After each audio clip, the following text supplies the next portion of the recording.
Introducing Shop, Click, and Pick, the simplest way to support those doing good in communities everywhere. We understand that shopping is a necessity, but with a slight adjustment, you can make a huge difference without spending any extra money. Here's how it works. Please visit communitypayitforward.us and navigate to the Find Your Partners tab. Discover our verified giving partners, which are trusted allies ready to meet your needs. Shop with any of the partners that resonate with you. Click a picture of the receipt or invoice, then pick the mission partner you wish to support and use their QR code to send the receipt directly to us. After that, all you have to do is sit back and enjoy your purchases, knowing that you've made a meaningful change for someone in need. Community Pay It Forward amplifies your business's impact by sharing the story of those who require your services, rallying support for those who need us all. Because no one needs to go it alone when we all come together.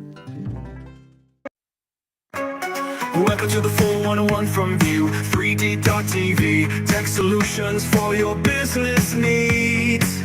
Digital trends and winning strategies. The 411 from View 3D.tv is your trusted guide, keeping you up to date on technology's ride. Welcome to the 411 from View 3D.tv.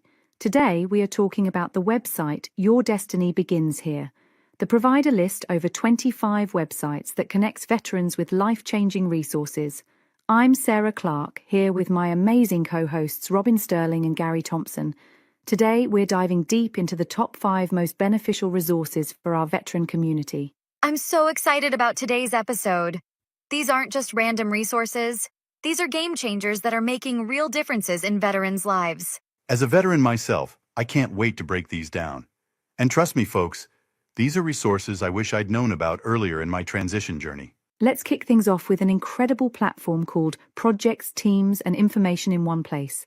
It's a veteran-owned business by Brad Hubbard that's revolutionizing how veterans organize their transition. Oh, I love this one. Brad's company is a Notion provider, right? Can you explain what that means for our listeners? Absolutely. Think of it as having over 100 different tools all connected in one place. Instead of juggling multiple apps and systems, everything's integrated. The best part? It's pre-built, so you don't have to waste time figuring it out from scratch. And what I really appreciate is that once Brad and his team set it up for you, it's completely yours to control. No strings attached. Speaking of making a difference, let's talk about our second resource, Community Pay It Forward, founded by Zach Clayton. This one really touches my heart. Mine too, Robin. Zach's commitment to preventing veteran suicide is so crucial. Can you tell our listeners how the program works? It's such a brilliant system. You shop with their giving partners, take a picture of your receipt, and then choose a mission partner to support. It's shopping with purpose. And it creates this beautiful cycle of support within the community. Every purchase generates a referral award that goes toward helping individuals and charitable missions. Our third resource is Job Soldier, and let me tell you, they really do have your six when it comes to finding employment. Founded by Patrick Kelly, right? Even though he's not a veteran himself, his connection to service runs deep. He had 6 brothers who served in Vietnam. And their commitment is incredible. They even say if they can't find the perfect job for you, they'll hire you themselves. That's putting your money where your mouth is. Now, I've got to get personal about our fourth resource because Project Die Hard is doing amazing work. Founded by Brian Gibson, they're tackling one of the most critical issues in our community, mental health. Their mission statement really says it all: bring hope by the power of the Holy Spirit. But it's how they're executing that mission that's so impressive. Absolutely. They're not just raising awareness.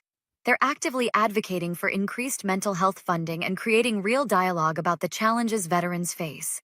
And they understand that transition isn't just about finding a job, it's about finding purpose and rebuilding that sense of community we had in service. Our fifth resource is something practical that every veteran should know about: RX Prime.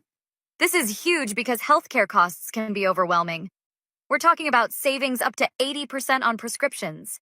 And it's not just for the veteran, it covers their entire family. And get this, even FDA-approved pet medications. What I love about their program is the privacy protection.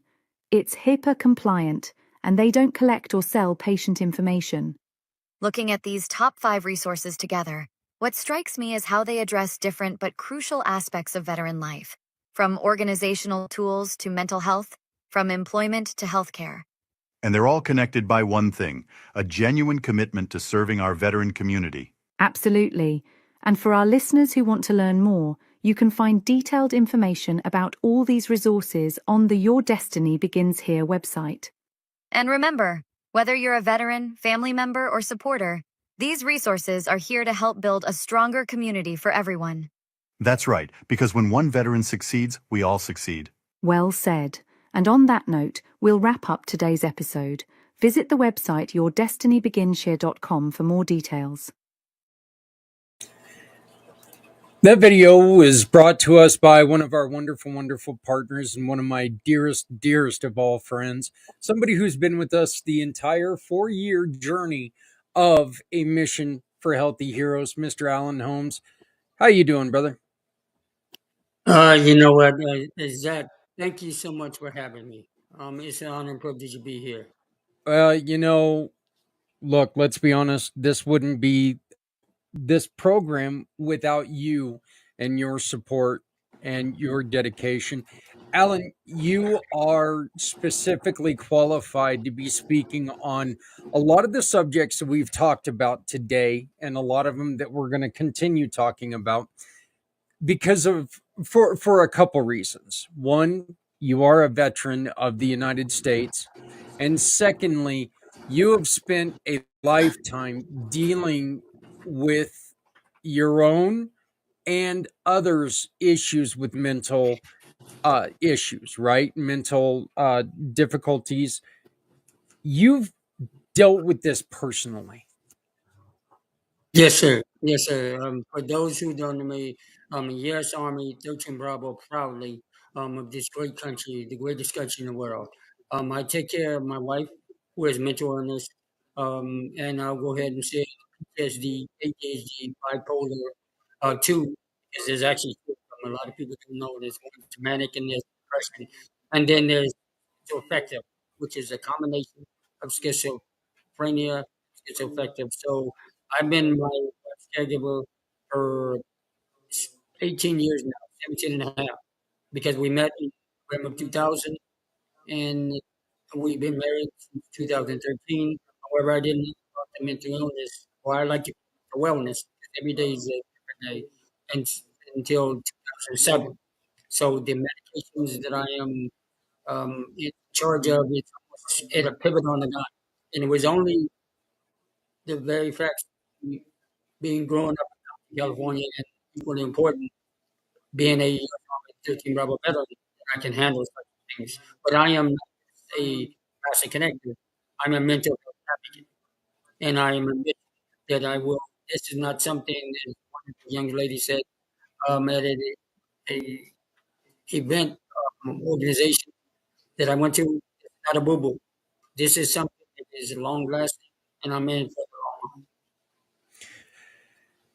What is it about connecting businesses with each other that attracts you? And then, even more to the point, what is it about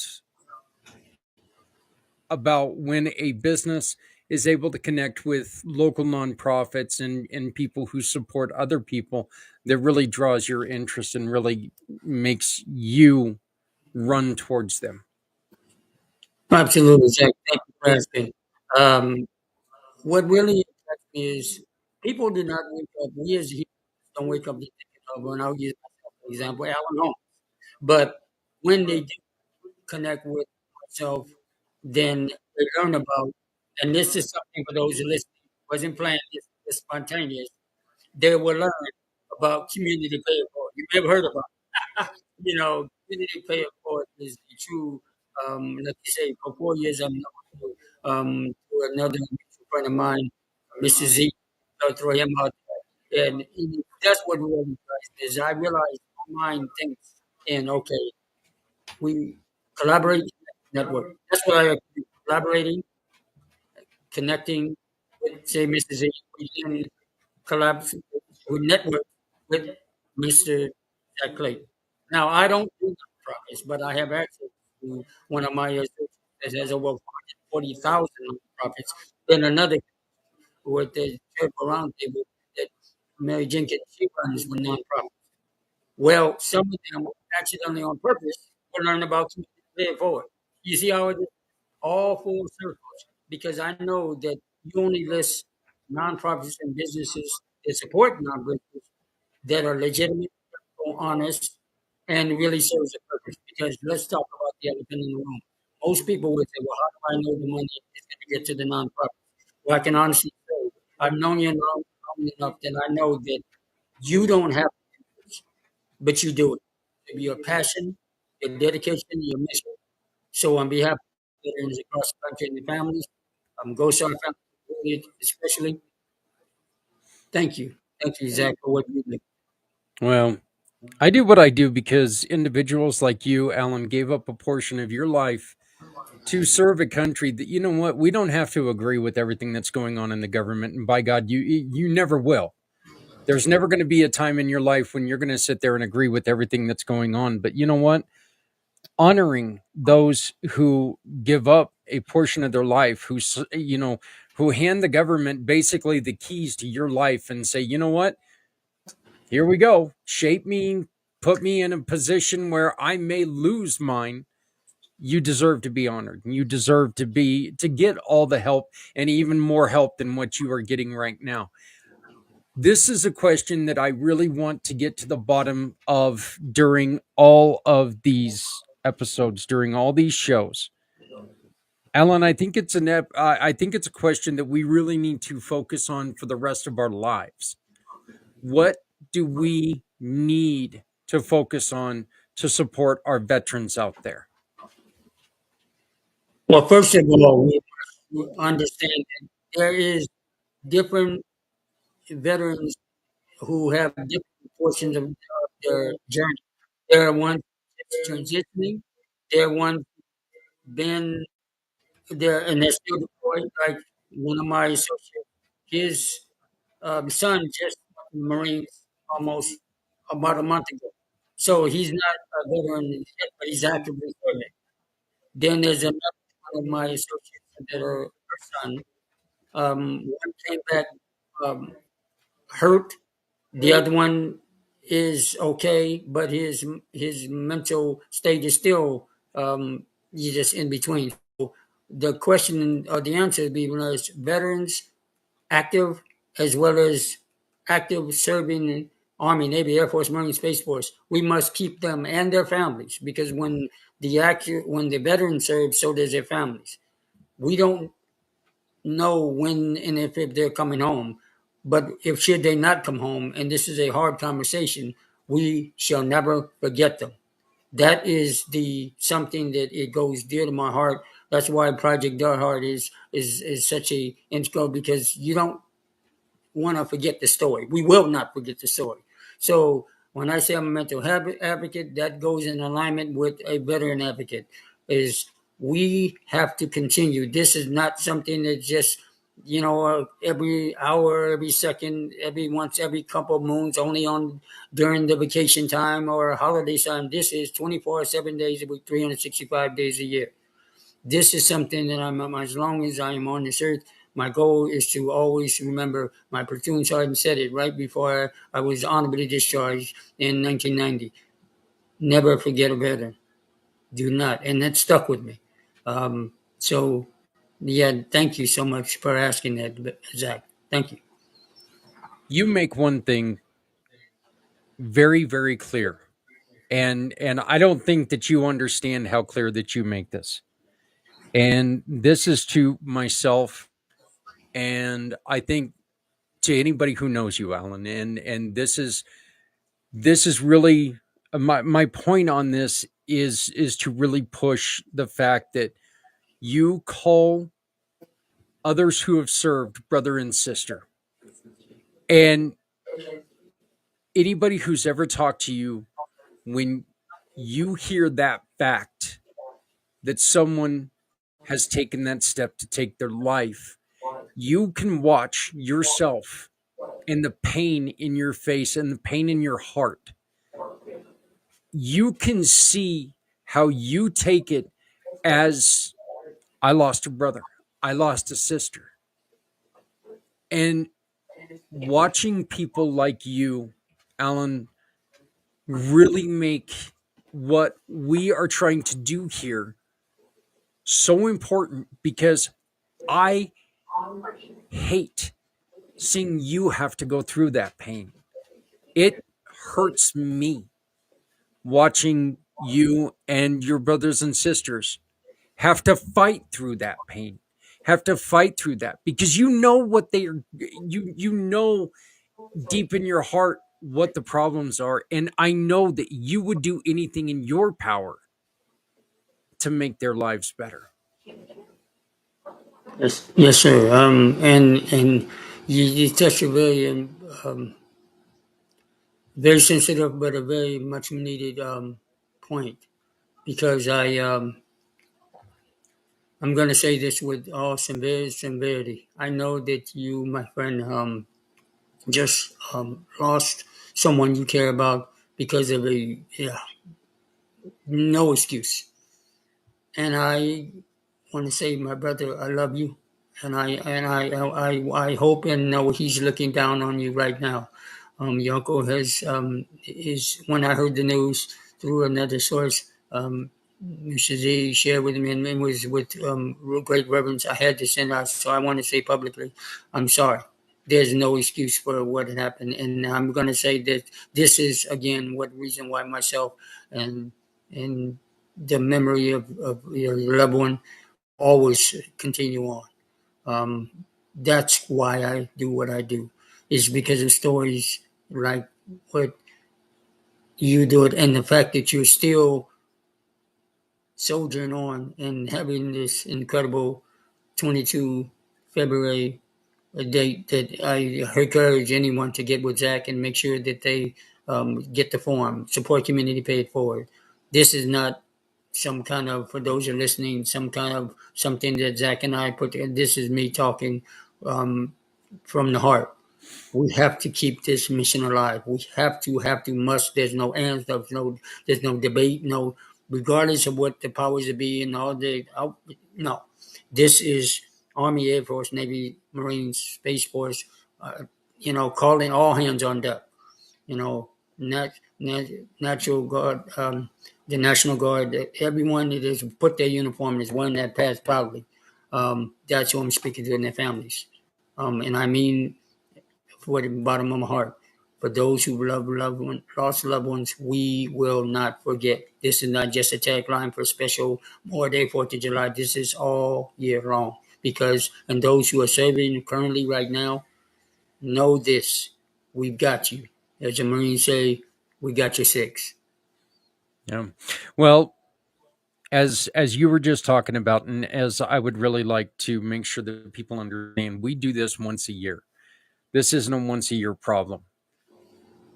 This is a once a year event, because I want to make sure that we keep this event special, and we keep it what it is. But this is not a problem that I'm going to wake up tomorrow and go, thank God that that's over. This isn't going to disappear tomorrow. This is going to be a problem that we are going to be looking for an a solution tomorrow, and Monday, and Tuesday, and a week from Thursday, and 6 months from Friday. We're going to continue looking for resources.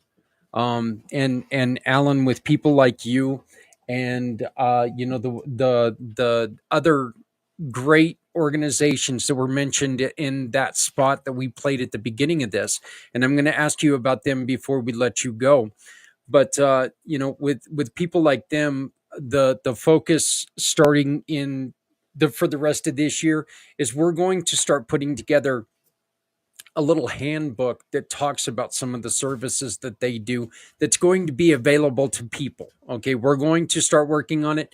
I have announced it today that we are going to work on doing this handbook that's going to be available not just to veterans, not just to heroes, but it's going to be available to everyone, because suicide, as you mentioned, your wife, This is something that, look, this is mental health doesn't affect just one person.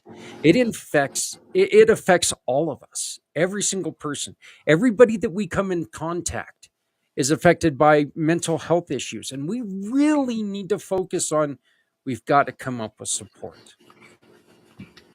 So I want to thank you so much for joining us. But before I let you go, the 411 from View 3D TV. Can you tell us about those 5 organizations and exactly how you are associated with them, please? Well, first of all, that the View 3D.TV was by Daniel Stunklar. If it hadn't been for him, anybody know me, I mouthpiece. But his talent and skills, we went back and forth. But Daniel has been in that field incredible in implementing that. And as far as the resources, the Brad Hubbard is a veteran who is tirelessly effort. I mean, his talent is beyond. He can put together some tools and resources, and we've had many conversations. It's not about just charging; it's value, and I definitely connect with them one on one. Then the actual community pay for it. You may know about it. Zach Clayton. He's I a think I've heard of it. uh, I know the okay. guy. I know the guy puts out all kind of videos and stuff all over LinkedIn. Boy, I'll tell you, that guy must be working a lot. Well, he is truly in my heart, and anybody knows me, you'll read between the lines. Those who are listening, you'll get what they get. Community paid for it. And then the third one, which is Patrick Kelly. Now he had 6 brothers, and he actually talks faster than me. But Patrick is a true job soldier. He's actually helping to help soldiers with their jobs, and he said they'll even find one if you don't. The fourth one is, of course, the Brian Gibson is with Project The Heart. It's about stories, because this is where it really hits my spirit. Getting a little emotional is because your stories, when a veteran is unfortunately takes his own life or her life, the story behind that is unexcusable. But we don't want to forget our stories, and that's what Brian does. Now the fifth one is the RX Prime. I've actually been part of that. It's an affiliate program that I'm part of with my convoy started. I've known it since 2007, because no matter how bad we dislike prescription drugs, we want to save them, and unfortunately, some people have to use them, both veterans and non-veterans. So that's why that site is HIPAA compliant, which it doesn't sell your organization. So if you actually take all the resources, that's why I wasn't in any of them, because that wasn't. It's not about me. It's about we. As a master connector, all my offers are either strategic alliance or affiliates. Anything that sneezes wrong, they're gone. So I locate, research, monitor all, and continue to monitor all my resources. I believe in the highest ethical value, and I don't hide behind IP addresses. I am a strategic independent affiliate of all of them, but that's where all that. That's how I was able to come together on the brother. Hence the name Master Connector.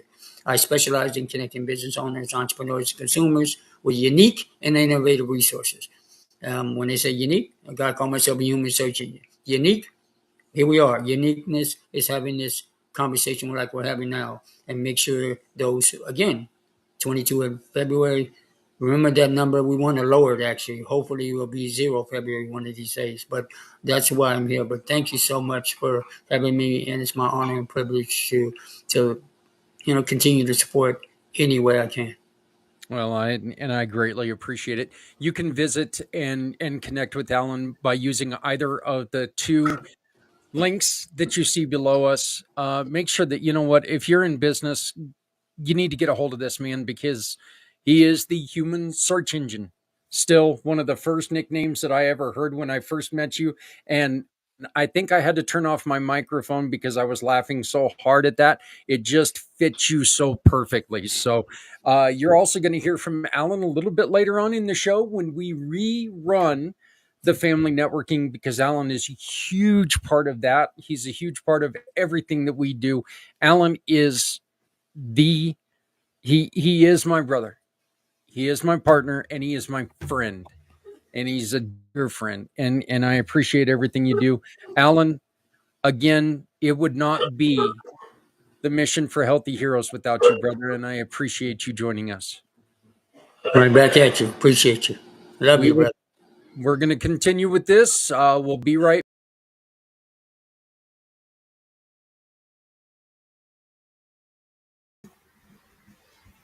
Well, we will be right back in a different area, a different place with new people. And Anissa,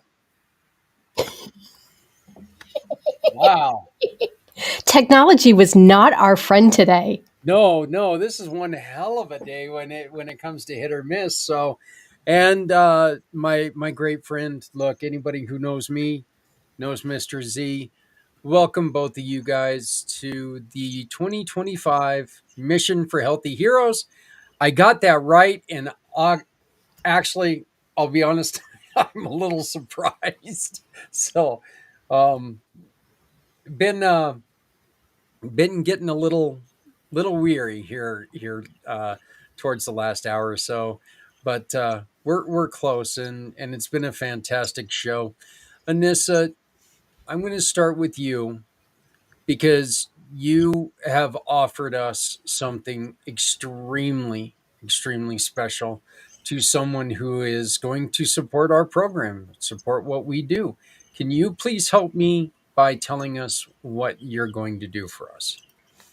Well, I donated a year-long membership to my Phoenix Women Healing Yoga. And I'm super excited to whoever wins it, I guess, purchases it. So it's a year-long membership. There's going to be recorded 24/7, recorded videos. I guess I should talk about what it is. It's yoga therapy. It's not fitness-based yoga. It's yoga therapy specifically designed for those with PTSD, trauma issues, chronic stress. And like I said, there's recorded videos in there. There's going to be live sessions as well. There's going to be some resources, a peer community group, and some education, some mini courses in there to help with managing symptoms and other things, and lots of goodness. You make sure that you bring out the point that this is, well, yes, it's good for your physical being. It's more for the rejuvenative, for the healing, for the therapy. What's the difference? Well, if we were to look at yoga as a big pie, we split the pie down in half. One half of it is fitness based yoga, and that's where you have like your Ashtanga and your Bikram and your co ed hot and naked yoga and aerial yoga and all that kind of fun stuff. And then on the other side, we have therapeutic yoga. And that's where we have we work with a group of people to help them attain a goal.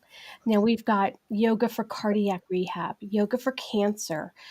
I work with PTSD and TBIs, traumatic brain injuries. There's all kinds of different ways that respiratory support. We all have a niche, and we're all helping those populations attain some sort of a goal. My goal is to help people move trauma out of their bodies.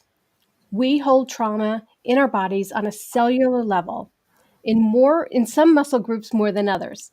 And so we really work those particular muscle groups to exhaustion, and that helps to release the trauma. What is the difference between PTSD and C-PTSD? Complex Complex. Okay. PTSD. Okay. All right. Thank you.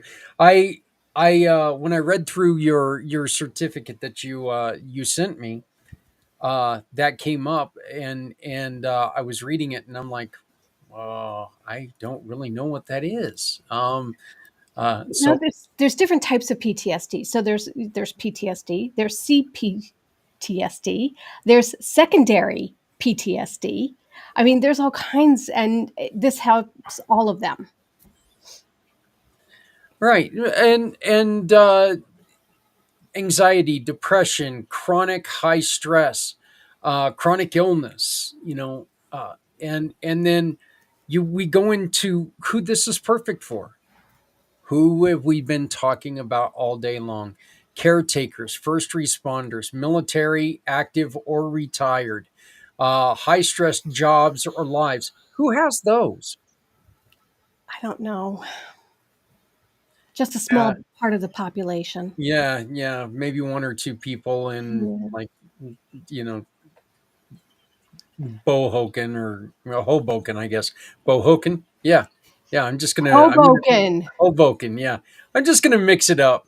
We need to Bohoken. DoorDash you some coffee. Yeah, something. Yeah, yeah. I'm thinking maybe we do. Uh, but let's see here. Medical fields, doctors and nurses, definitely. Uh, DV and sexual trauma survivors. Essentially, any woman who wears a cape. I love the statement, and we all wear capes of some sort. So I made sure that I told everybody that that came directly from you. I was not saying that I wore a cape, but you know, I definitely did not want. Well, I was just afraid, Anissa, somebody was going to say that they want to see me in the cape. I'm not going there. I'm not touching it. Not doing yeah, it. yeah, Uh-uh. yeah. I don't think I would. I don't. I don't think I would either. Yeah, that just wouldn't. No, no, we're not going to fly there. But Are you it's. talking like full leotard or just a cape? I'm a little weird, so I'm going to say probably, let's go with like the 60s Batman outfit, the leotard with the yeah, let's not. Let's go Wow. on ahead and skip to why you do this.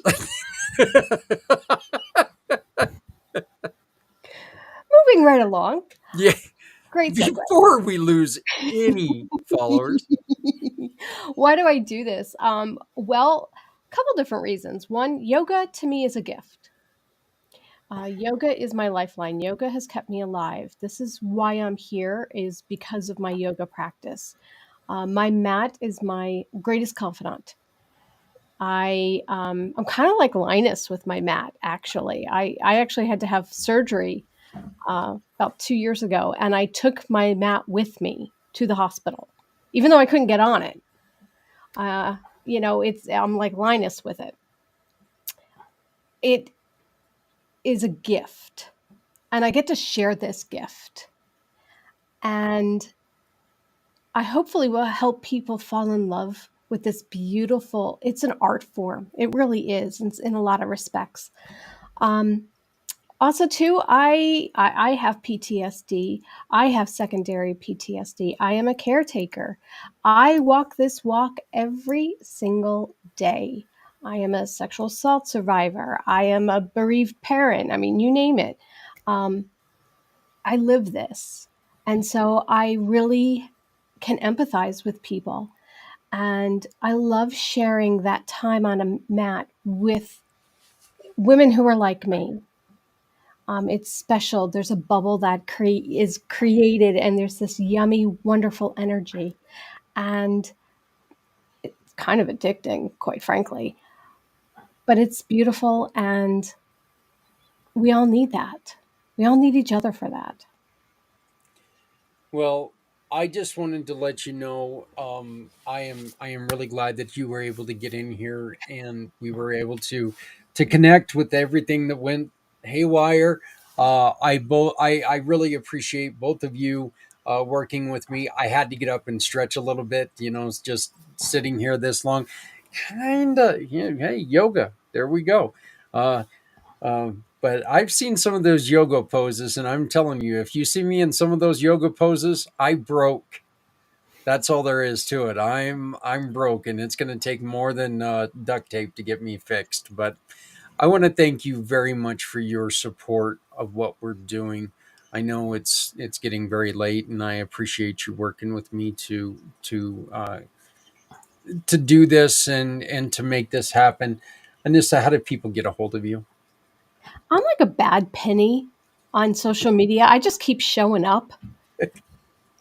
I Teeny, like it teeny, when you little. show up. You show up and share stuff. So phoenixwomenhealing.com. I'm on IG. I'm on Facebook. Um, I'm on LinkedIn. That's where actually where I really hang out the most is LinkedIn, believe it or not. Yeah, I'm all over the place. Well, I greatly appreciate you joining us. If you'd like to hang out for a little bit, I'm going to talk to Z. If you have any questions, please feel free to ask. If you need to go, just let me know, and it's all up to you. Just to let everybody know, at the top of the hour, Things Network is coming back. My friends at Things Network, Nick, who has been an integral part of the Pack Channel, is bringing back an episode of the Nick Files. We're going to be talking about some of the most haunted hospitals in the United States. So, something really cool. Nick did this 2 years ago when he did the most haunted army bases in the United States. Now he's going to take over for me for an hour, and he's going to do the most haunted hospitals in the United States as a tribute to all of our wonderful, wonderful first responders and healthcare workers. So stay tuned for that at the top of the hour. Mr. Z, brother, how you doing? Couldn't be better, brother Zach. It's good to be here, and thank you for having me here. And it's nice to meet you, Anissa or Anissa. Yeah, you obviously are a huge part of what we are able to do. You are the mastermind behind the website. You are the one who built and created and are constantly being asked to fix because I, I mess it up. It's like, hey, where'd it go? It's like it was there a minute ago. I don't know what the hell. I just pressed one button and it's gone. But you're the one who you know I talk to nobody in my day more than I talk to you because I'm always asking for your help. But tell everybody what got you into doing websites. I appreciate you asking, and you are definitely the mastermind of this whole idea of supporting our veterans, bringing people together in a community where you don't have to feel like you're alone. And it's always a pleasure to help out with your website because you gave me a chance where no one else gave me a chance, and I want to pay it forward with the community, pay it forward. Uh, and of course, there's a little bit of pride when you ask me to do something because I know you could do it yourself, but I think you call on me just to boost my confidence, just like you're boosting my confidence in knowing that we could spread the good word of our veterans that don't have to feel alone when they're going through their darkest moments. And we got Anissa helping them with their PTSD and TBI matters. And I just learned now about CPTSD. That's new for me, never heard of it. You'll never know what you learn when you meet interesting people like here. And that's what I really like about being a part of the community Pay It Forward. You just meet interesting people, you learn new things. And brother Zach, I'll just say in front of millions of your followers and your audience, you help me reignite the importance of giving back to our veterans. Because if they have the courage to sacrifice their freedom for our freedom, why can't we give it back? Uh, and to your original question with why I got into website development, everyone has the right to know information on a worldwide scale. But I don't want to promote my services, but I do want to mention Z World Cares if that's okay. Otherwise, I give you kudos to both of you, kudos, and everyone else who is watching to support our veterans because they could use all the support they need. When they come home, it's really hard for them to find jobs, get a loan, and feel quote normal again. A quick story: I had a conversation with a veteran, and he seemed a little bit melancholy. I won't say his name for confidential reasons. He said to me, and it really struck a chord with me. He said, "I'm in the last chapter of my life, and I don't know if tomorrow's going to be my last page." So it stuck with me, and I just want to bring that to your attention. Tomorrow's not guaranteed, but remember with all the things that you've done to make a difference. Uh, you can't live forever, but you can leave something behind, and that's the legacy that you're leaving, both of you and everyone here behind as well, to move forward with community pay it forward. you know, Z, and I've talked about this, and this is something that this is Ghost is here. Um, yeah, Ghost is here. So, but this is one of the days that I look forward to the most in the year, and that's because you get the stories that make you laugh. You get the stories that of triumph and of tragedy, and you get every emotion there is. And without a doubt, a couple hours ago, I got the story that broke me down a little bit, and it was a gentleman who suffered quite severely. And I asked him the question because you've heard me talk to John Vogels about, and you heard him as he said after the loss of his son, it was like having the worst heartburn that you just can't get rid of. It's like having the worst heartburn every day. It's that heaviness, it's that dread, it's that feeling of, just pain. And when I asked Thomas, if he could give anything comparable, and in this, I'd love to hear your side of this, and if some of the traumas that you went through, what he said was, just being in that dark place where you felt alone, even though you weren't alone, and you just kept asking yourself, you know, what did I do, or why did you do this, and why this is your fault. It was always a blame. It was always a blame for him that you did this, and that's what kept coming up in his head, and the survivor's guilt and all that other stuff that he had with the traumas that you've had and some of the things that you've had to go through.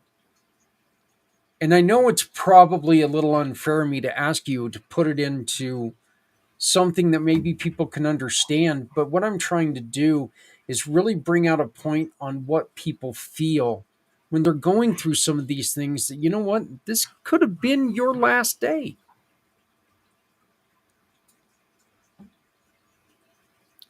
When you find yourself in that dark place,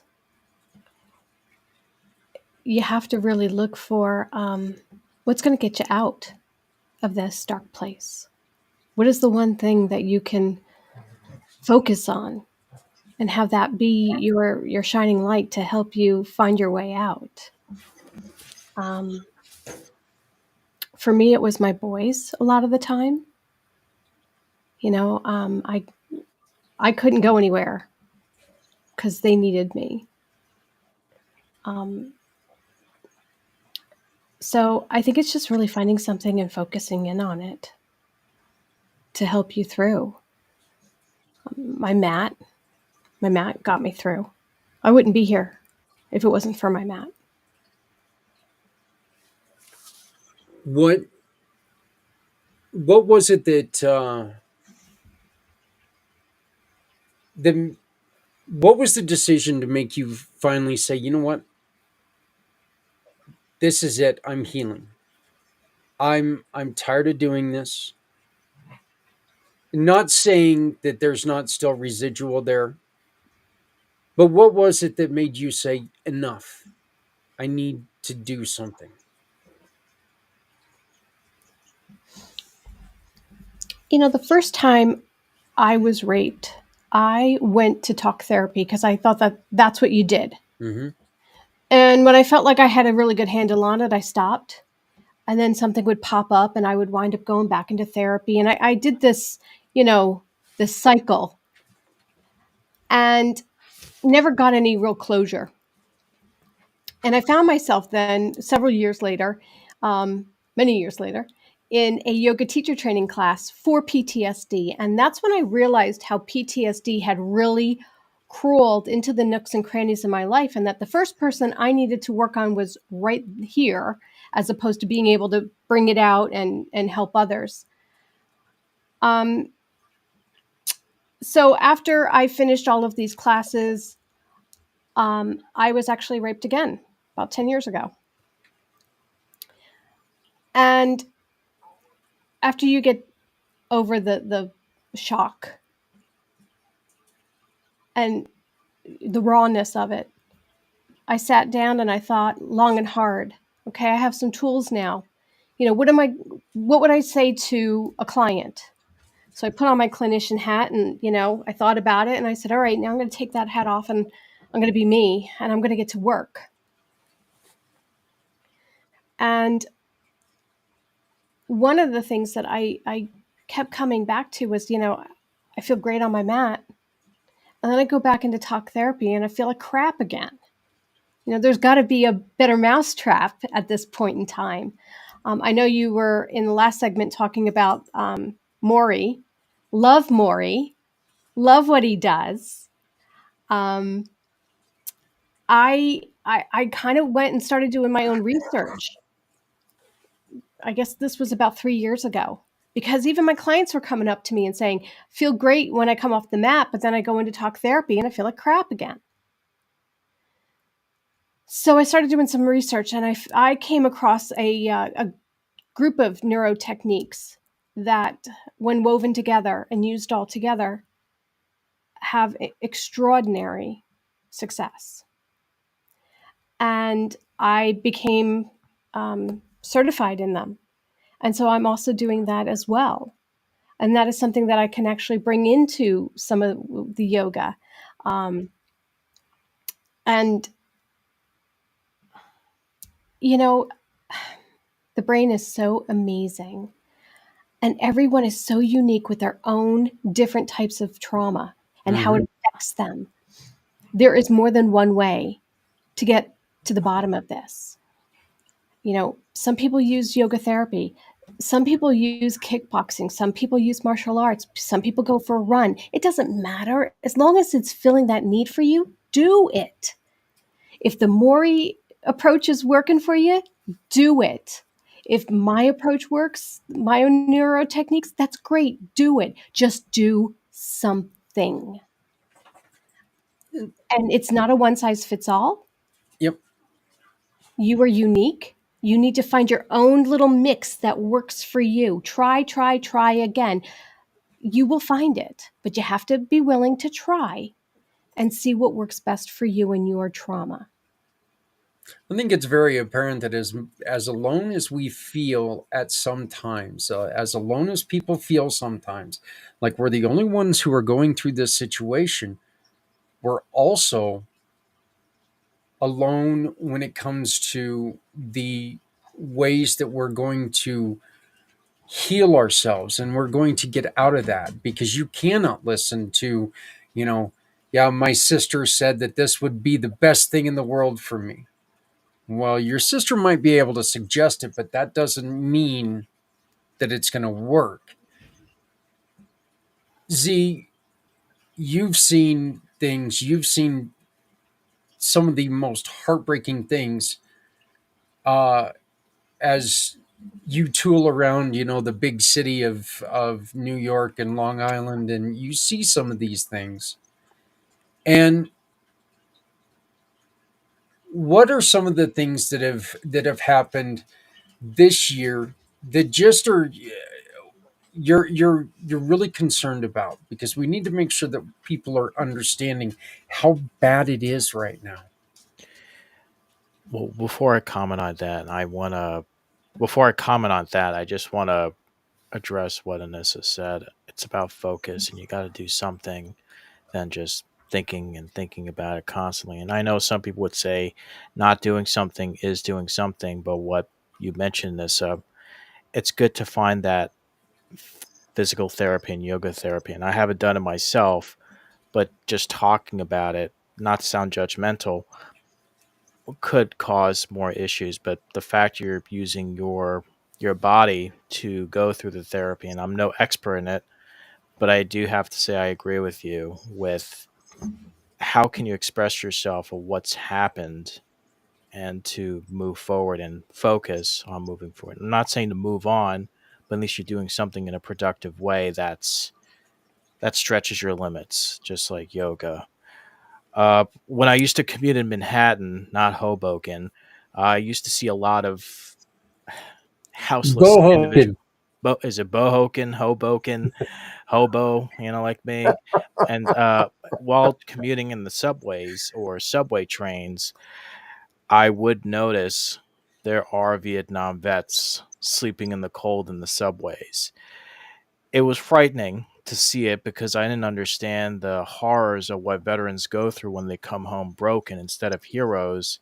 And one winter night, I'll never forget this, in 2016 or 17, I don't remember what year it was, but almost 10 years ago, I saw a veteran in the subway shivering in the subway, and no one even bothered to, make it feel warm. And it was a cold subway that day or that night.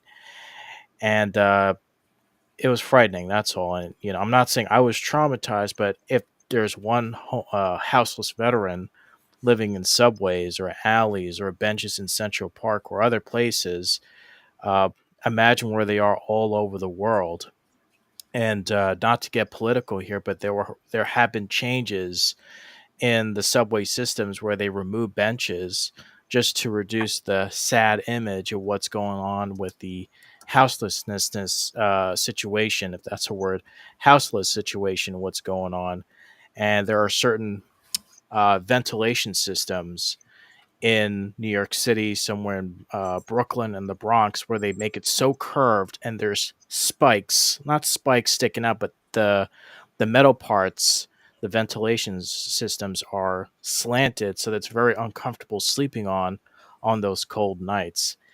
And it just makes me think you have all this money, all the resources to make construction changes to avoid the appearance of having houselessness situations when we could use all those funds for homeless houseless veterans and people who are residents and veterans of this great country. And unfortunately, it's about the public image than our public priority of helping our veterans that are taking that stand. So those are the horrors I've been seeing. And again, don't mean to get into politics. Let's just remember those who have fought for us when those are not even in the battlefield. Yeah,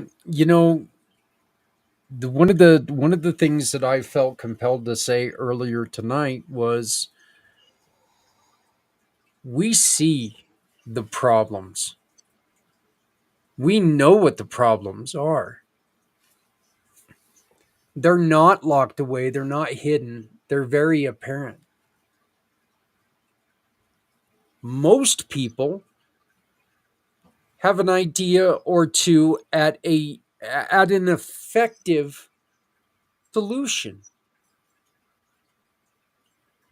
Yet it seems like nothing is being done about a lot of the things that we probably should be a lot further on. Are Do you agree with that, Anissa? Does that sound right to you? Or am I thinking wrongly about this? It would be great if we were further along. Yeah. What is it going to take? What has to change? What do we have to do?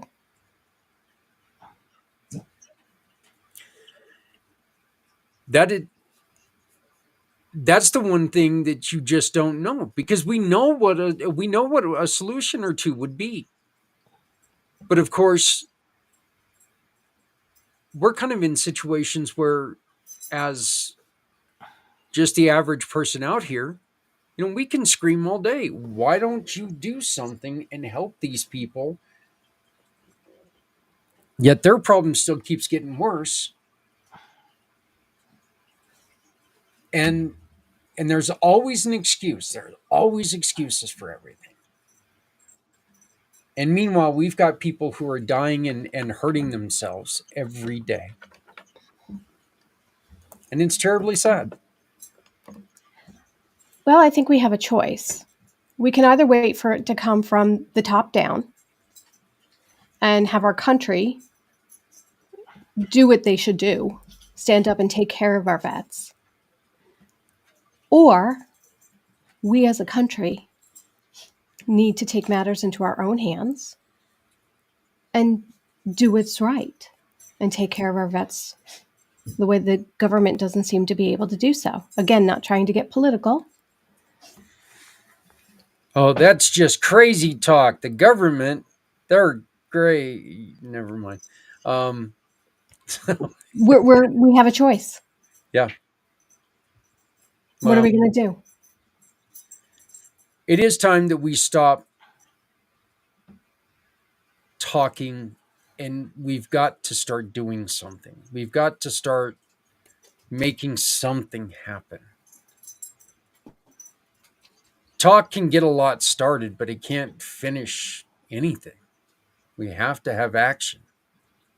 But if we all banded together, could you imagine what we could create, what we could accomplish? Yes, you heard him. She loves this guy. I cannot get through a conversation with Mr. Z without her coming up.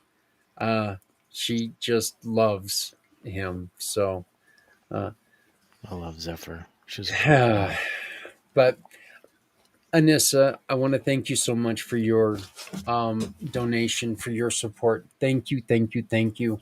Can you please tell people one more time how to get a hold of you? Well, first off, thank you for having me on. Finally, I apologize for the technological difficulties today. My goodness, Mr. Z, it was lovely to meet you. We need to chat, I'm sure. absolutely. I can make And that happen. Well, okay, I can make the introduction happen. I can't make you two talk. Like, no, I get what you're saying, but he's in New York, so would you kindly have a piece of pizza and a bagel for me, please? I'm so homesick. You know me, I always like pizzas, but I Oh, would like to have a piece of your time and learn more about who you are and what you do, and so see how we can come together without having to wait for the government. Because Zach Clayton 2028 yeah, no, uh, oh no. wow. or who dat Wow. That was just thrown out there. The gauntlet's been thrown. There you go. Yeah, Wow. yeah. it'll be Let's. great. I All right. don't. I don't think the world would be ready for that. But Anissa, thank you so very much.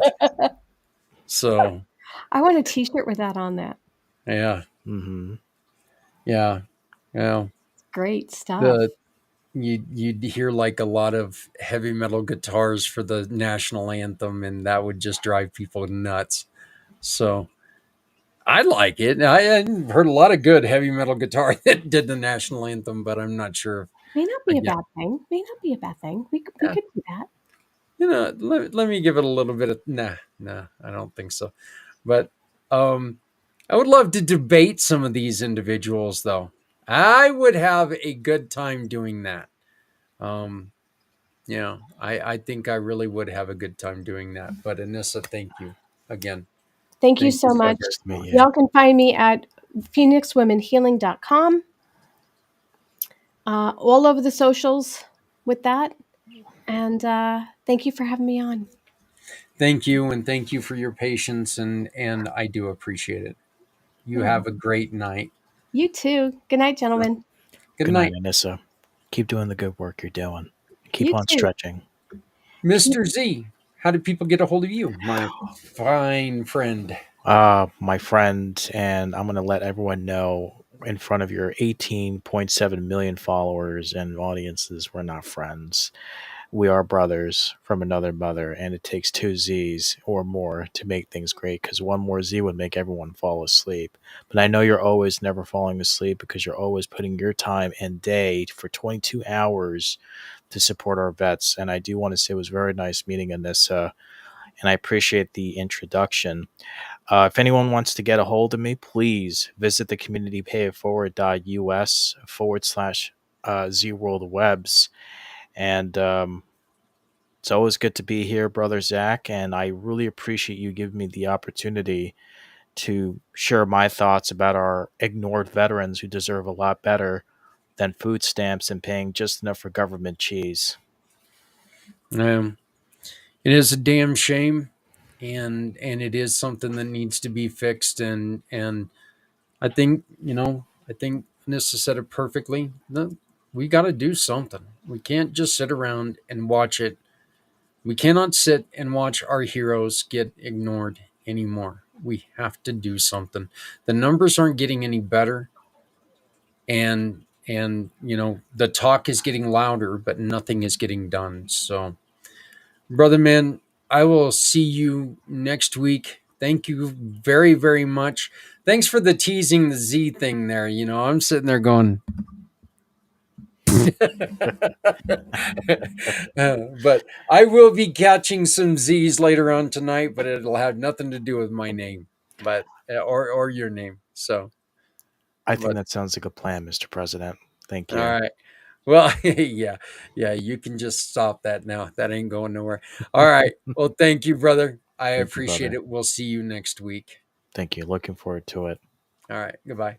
Bye. Hey, Nick, how you doing? Oh, you're on mute, my friend. Sorry, I'm still trying to get used to this. Sorry, I'm Yeah. still trying to get used to this new program. Yeah, it is. It is a little bit different. It is a little wacky, but you know what? We do with what we got, right? So, Nick, you did this for us 2 years ago, and it was so much fun. I asked you to please do it again because I really think that people get a kick out of it. So, yeah, Ah, oh, very great. Here we go.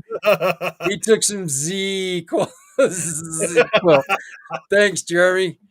Oh, I can see this going some strange places. Nick's going to be doing his show. The camera's going to come back to me, and I'm going to be like drooling. I'll have that like keyboard face, so, but And uh, Jeremy to respond, he said I had 4 months to get used. Yeah, I know. I've still been trying to learn how to use it independently. Honestly, I mean it's a little bit tougher than StreamYard, but I'm trying to get to it.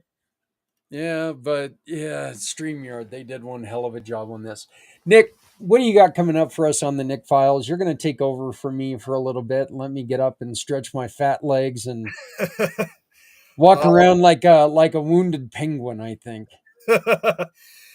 so what I had to make some changes today. To be honest, this entire week I wasn't able to do a lot of it, but I actually did a majority of it today, in which I'm going to be presenting what was originally 10, but now 15 different haunted hospitals throughout the world. And in addition, to keep up with this, with two particular themes on this. One, I wanted to make this an international list, so it's going to not Yep. just be hospitals here in the United States. And in fact, three of them I was able to get help from, get this, from an investigator from Norway.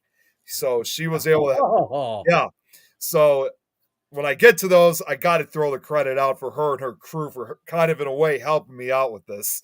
And the other theme to keep up with is typical of what I do with Nick Files is that although I do like to present a lot of the known location, like haunted locations that we all know, there are so many others out there that we just don't really know about. So yeah, I focus on the lesser known locations. yeah. You got a fan already. Yeah, yeah, there's Kate for you. So I'll just even throw a quick example. Basically, these lesser known, I mean, like because I'm looking at focusing more on the lesser known locations, we're not going to see like familiar locations, like Waverly Hills Sanatorium Right, or Trans right. Allegheny. It's time to give these other locations spotlight. In fact, when you listen in to what I got to present, some of these locations, which are sanatoriums also, you would think to yourself, oh, that's just like the European version of Waverly in a way when you think about it very carefully. So it really, it really took a lot of time, but it was totally worth the effort. But it's going to be different on locations throughout North America and Europe. Well, you know what, Nick? I am going to let you take over the show. Have a great time. Thank you, my dear friend. Thank you for being part of the 2025 mission for Healthy Heroes. You know what? You're doing a wonderful job. I'm looking forward to this. I'm going to go pop out, grab something to eat, and throw YouTube on the TV. If you can So, just do me one quick favor just before I get started, is because again I haven't really done a share screen with my slideshow. So if I could just, if you could just stick around for just a second, I just Yeah. want to make sure that everybody can see the slideshows when I start. So I'm gonna click on that real quick. Yep. Okay, is it full screen? Can you see the title? And oh, I don't want me up there. Is this how you want it? Let's see here. Hold on. Let me see if I can go back. Yes, that's exactly what I was looking for. All right. So you just want yourself in the small square in the bottom. Yeah, just me on the small square, and we're all set because that's usually how I've done it anyway. You got it, brother. You know what? The show is all yours. Thank you, Nick. Again, thank you, Z.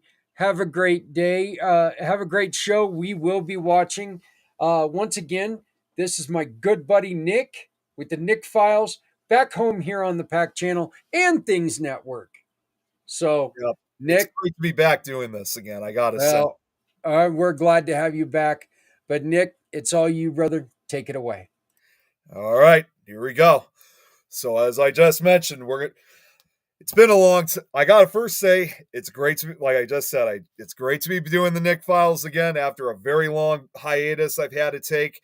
But for tonight, I got a very special collection of locations that I'm pretty sure most of you guys are probably not going to know about. So this is going to be a really interesting slideshow. And this was originally a top 10, but I had to extend it to 15 because I was getting some additional help of some other suggestive locations.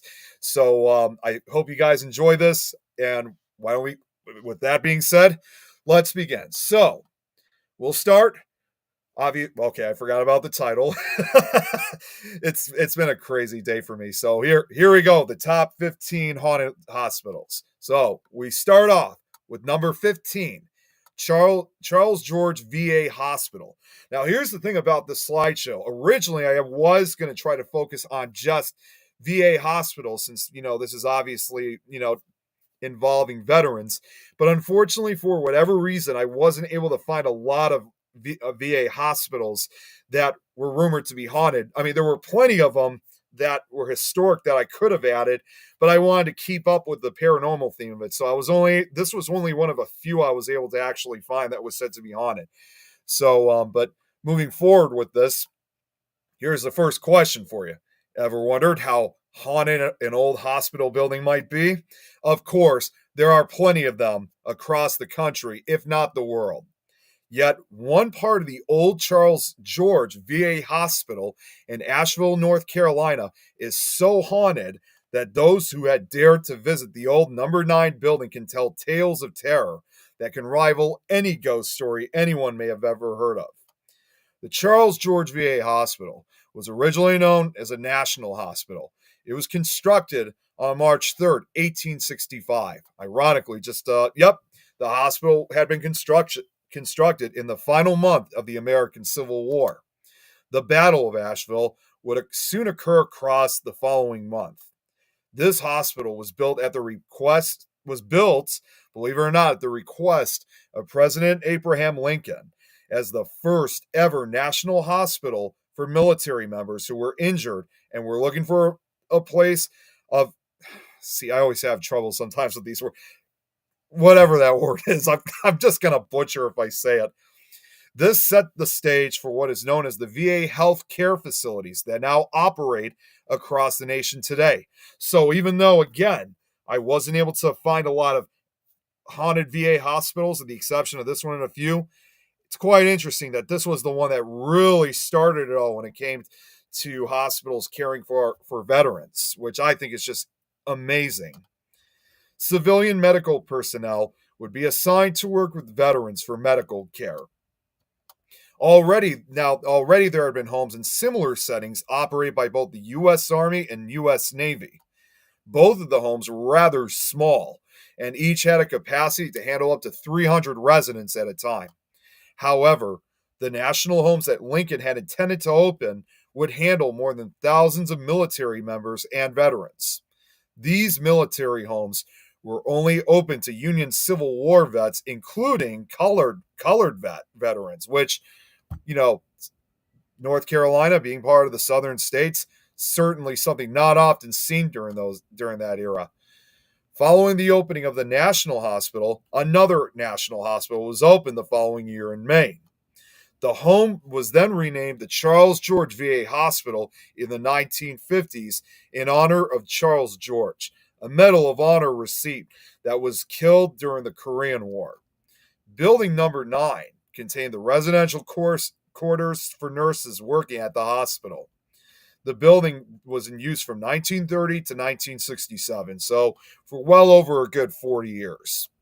Some have told alternative stories that the building was used as a sanitarium. Many of the former hospital employees denied any rumors or reports of the building being used for anything other than a nurse's dormitory.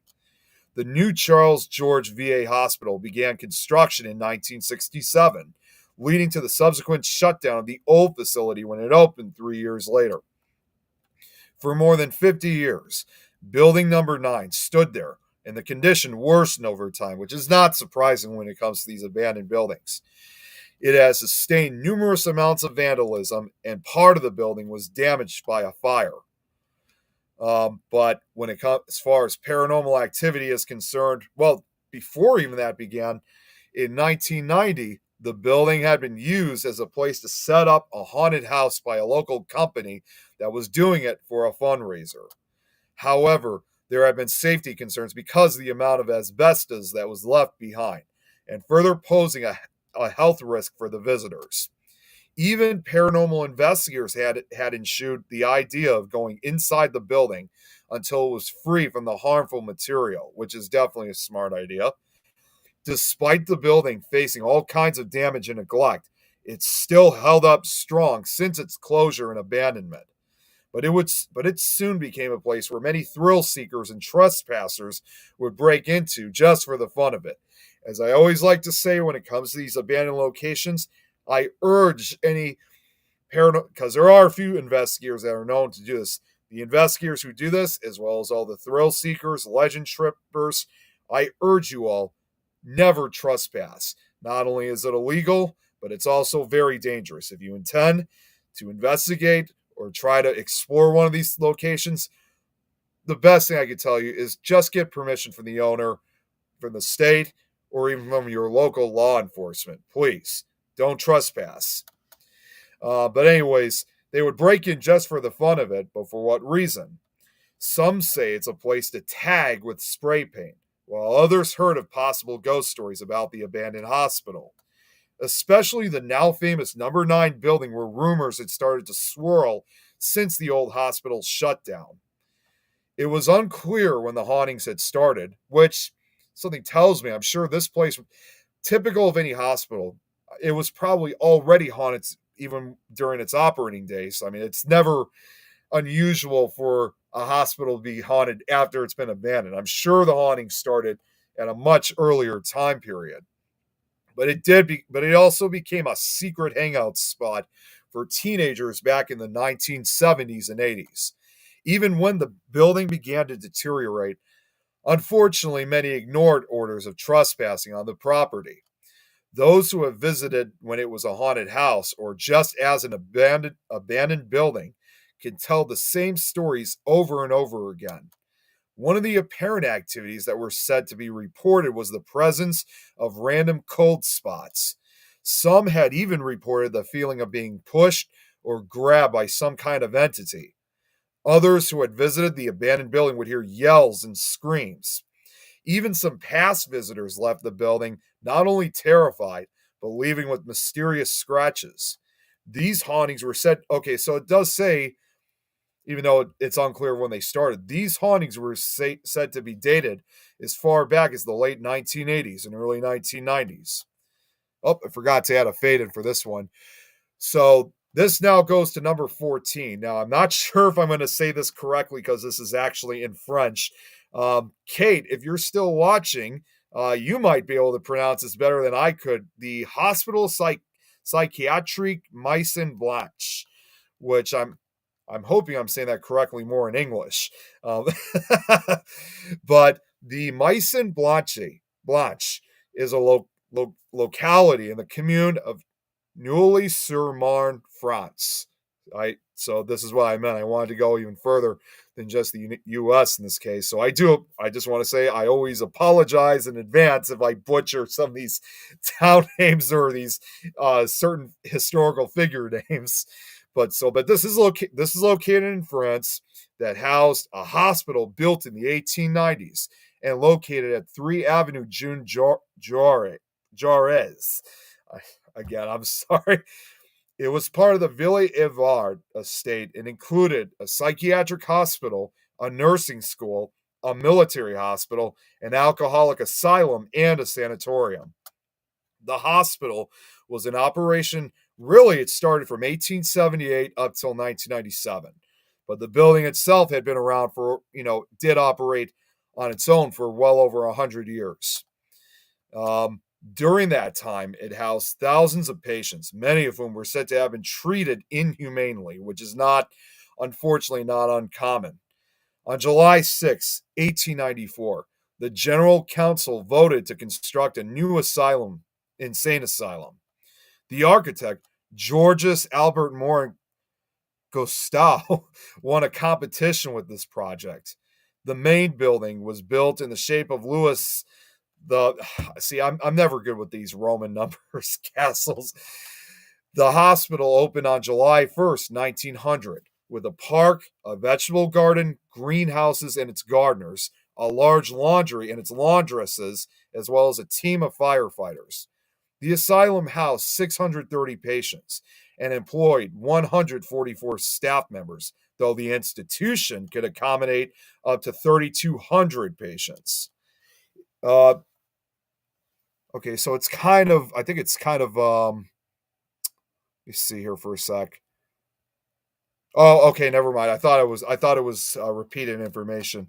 It's part of the Ville Evard estate owned by Madame Veuve de Rochetailleur and her son. It was the Great Asylum era. Okay, yeah, I was missing I missed a picture there, but at least it showed up in the end. Actually, that's the same picture. Okay, so I guess it didn't really matter. During the First World War, the hospital evacuated patients to other facilities and converted into a military hospital. After the war, it resumed its role as a psychiatric asylum. In the 1930s, Maison Blanche expanded with numerous new buildings, effectively becoming a small town. And this was one of the few pictures I was able to find of the interior of the hospital. I was searching for, to be honest, I was searching for a lot of these pictures for earlier today. So this was quite the search. And there are going to be some of these locations where I don't have any pictures at all. So I can only show what I can get. But this was a relatively rare picture of the interior of it. But after the Second World War, additional pavilions were added to the existing ones, resulting in a total of 5,000 jobs.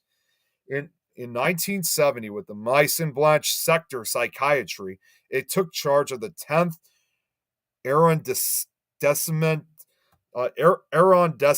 however the hell you say that word, the 3 sectors of the 18th arrondissement, and the 2 sectors of the 19th arrondissement of Paris. By 1971, the establishment had 8 sections, accommodating 2,125 sick adult women and 1,200 men. Since January 1st, 2019, the establishment has been part of the Parapsychiatry and Neurosciences University Hospital Group, alongside the Santé and Hospital Center and the Pré Vaucluse Public Health Group. To date, the hospital welcomes the populations of the northeast of Paris, 8th, 9th, 10th, 17th, 18th, 19th, and 20th arrondissements of Paris. Now, although there are some parts of it that are still in kind of partial operation, for the most part, it's been abandoned. So due to its history, the abandoned hospital is often associated with stories of hauntings and strange occurrences. Visitors to the site have claimed to feel uneasy, as though they are being watched. Strange noises and cold spots are also common.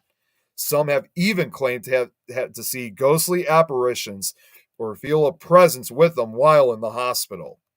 There have been stories of patients being seen wandering the hallways and eerie laughter and screams echoing through the empty buildings. Whoops, that was something I didn't mean to say Riverview Hospital. That was another location that was given to me while I was on the phone. I forgot to get rid of it. Anyways, now to number 13, to the Belvoir Park Hospital. Just want to let me just take a quick look on the comments real quick. It would look, okay, Jeremy said it would look like be the same as Psych. Yeah, pretty much it would. Lewis 13. Okay. Anyways, the Belvoir Park Hospital. Now, this was regarded as one of the most haunted places in Belfast, Northern Ireland. The slew of buildings are still filled with patient beds, surgery curtains, and medical documents from its life as a hospital from the early 1900s to 2006. The hospital, which was designed by Young and Mackenzie, opened as the Purdy'sburn Fever Hospital in 1906. The facility then became known as Montgomery House in 1953, and it then became Belvoir Park Hospital in the 1960s.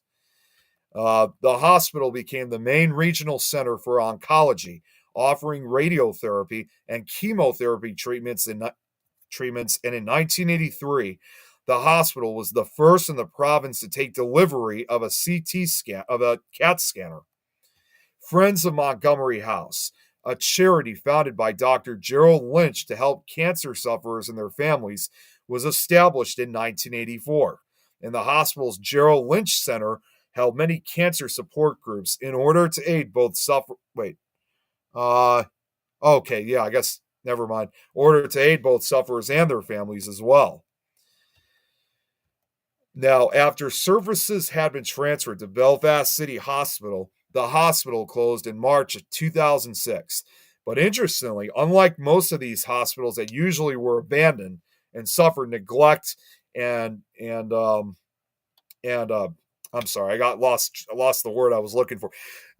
Suffer neglect and vandalism. There we go. I'm sorry. I don't know why that left me for a second. It was kept intact in order to serve as an isolation center in the event of an outbreak of infectious disease.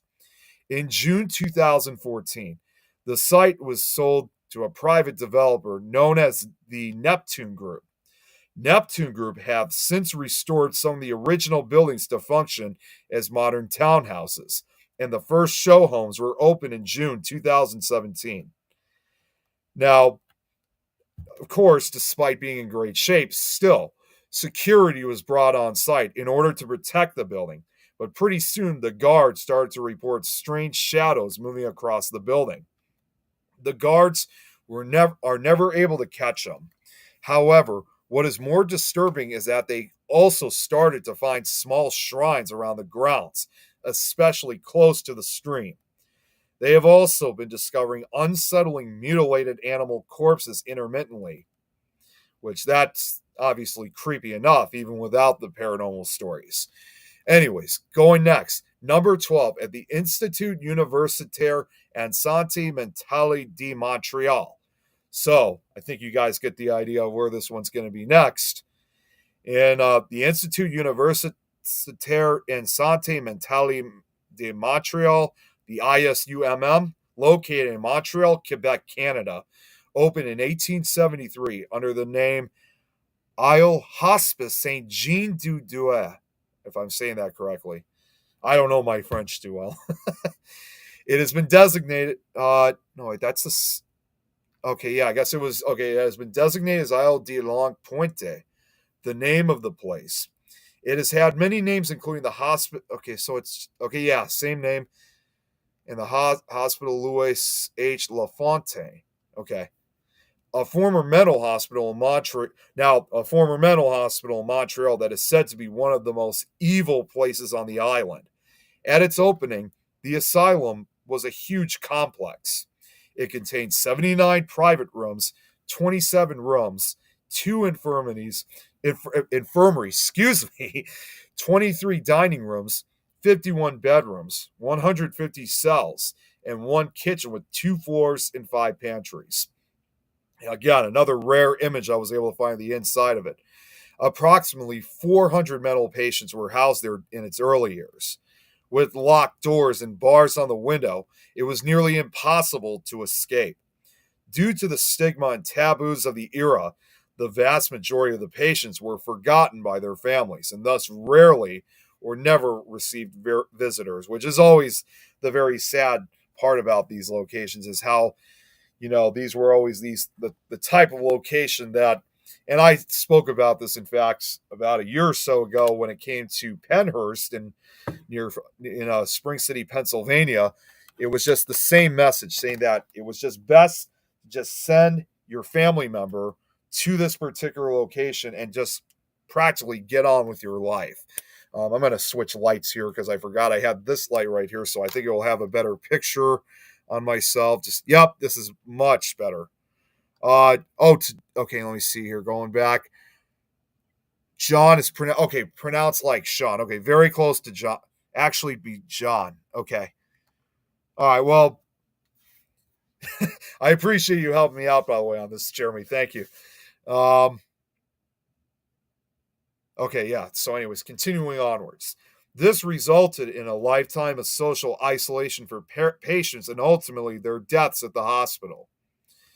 Furthermore, the bodies of deceased patients usually went unclaimed.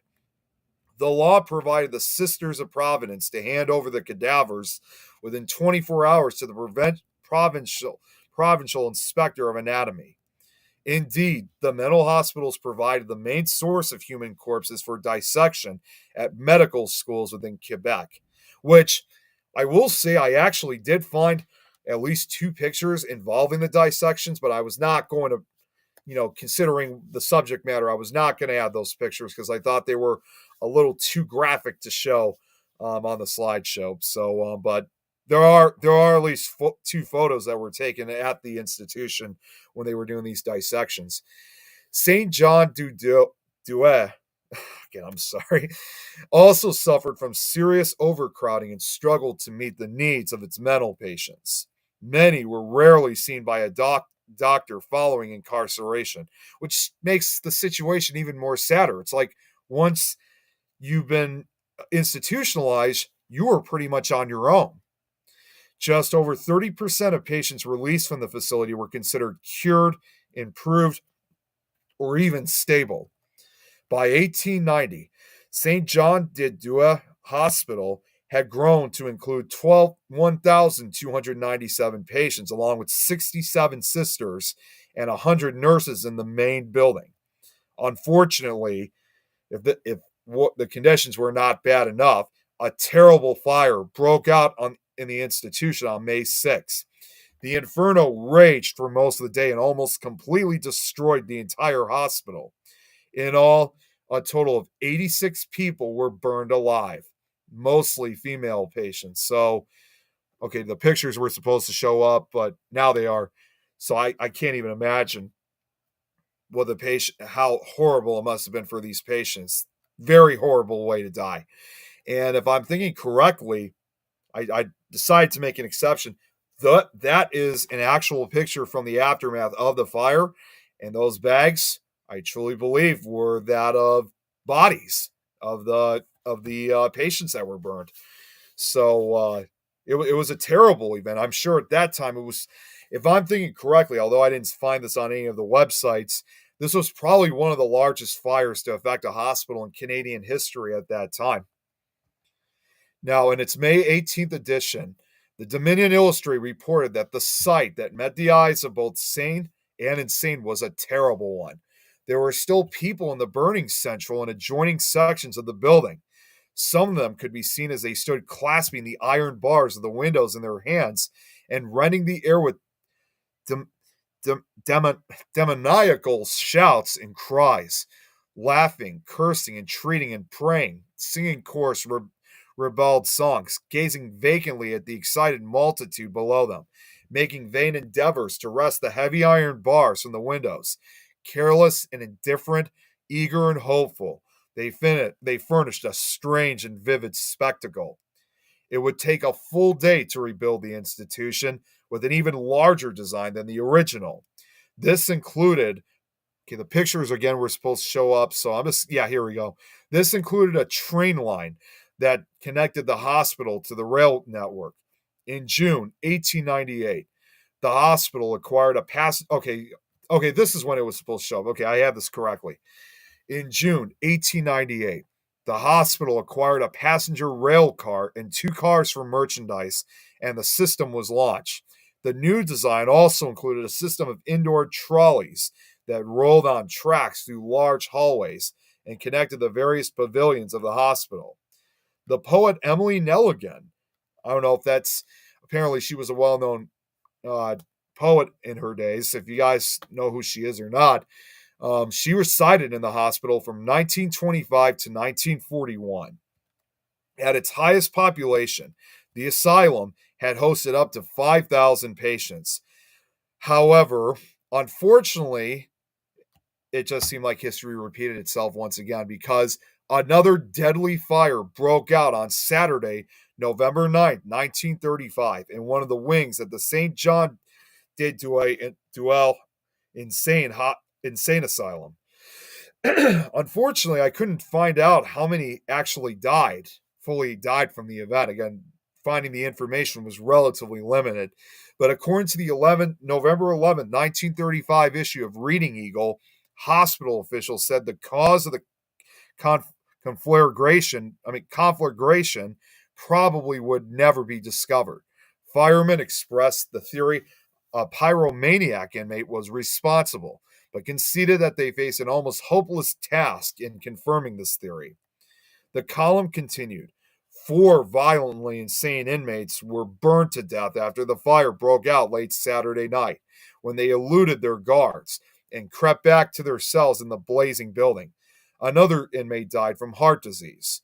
So at least there were 5 who died, but I just couldn't find the full number. Allegedly, the nuns in that case attempted to avoid an investigation on the basis that the hospital formed a separate municipality. Indeed, Gamelin had its own police and firefighters, even though there were no permanent residents apart from the incarcerated mental patients. As the years passed, the hospital would continue to experience more problems, many of them extremely deranged, shocking, and almost unbelievable.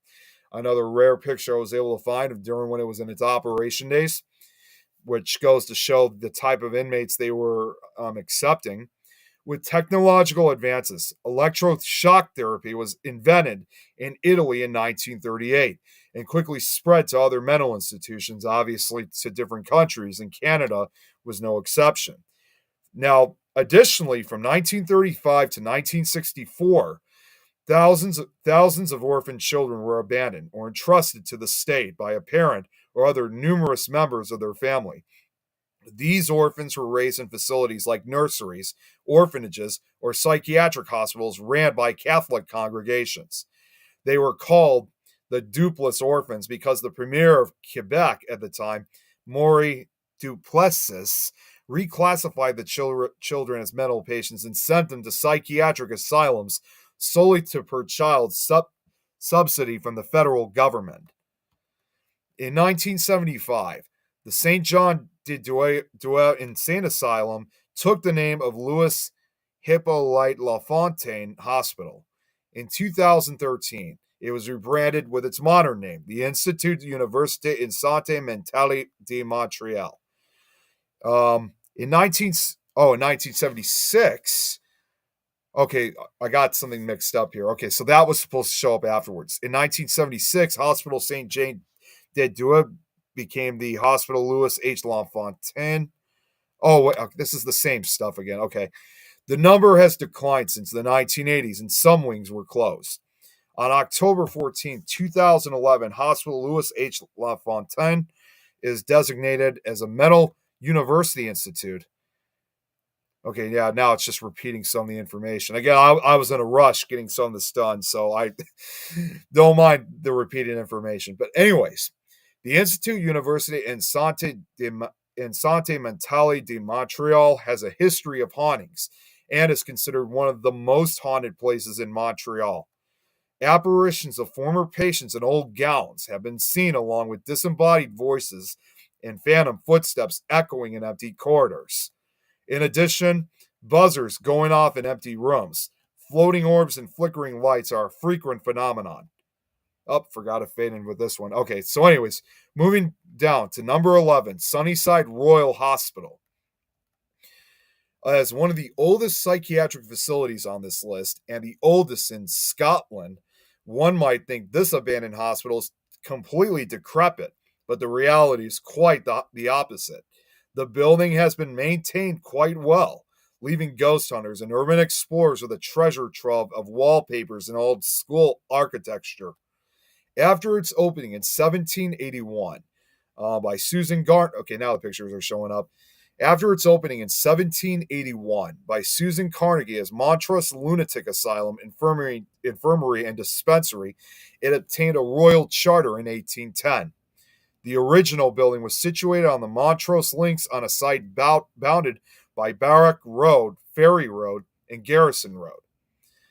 In 1834, the governors of the asylum, carrying out the wishes of Mrs. Carnegie, who had strongly advocated the appointment of a medical specialist in insanity, appointed the phrenologist William A. F. Brown as medical superintendent. Brown was to prove an inspired choice and an energetic and resourceful leader. He regarded public education as part of his duties and gave a series of lectures which became enormously popular and influential. In 1858, a new improved asylum designed by William Lambie Moffett was completed to the north of Montrose in the village of Hillside on lands on the farm of Sunnyside, and the old site was vacated. This site was further developed with the construction of a new facility for private patients called Carnegie House in 1899. Despite this addition, overcrowding was a problem, as the asylum's patient numbers had grown to 670 by 1900. This situation required additional building work to be undertaken. Consequently, two new buildings, Howden Villa 1901 and Northesk Villa 1904, were added to the facility. Additional staff were required to care for the additional patients, and the Westmont cottages were built in 1905 to house them. In 1911, the lease of Sunny Farm finally expired, and over 52 acres were purchased for the sum of £4,500, if I'm thinking correctly. A further development was the addition of Angus House, which was built to accommodate elderly patients suffering from dementia in 1939.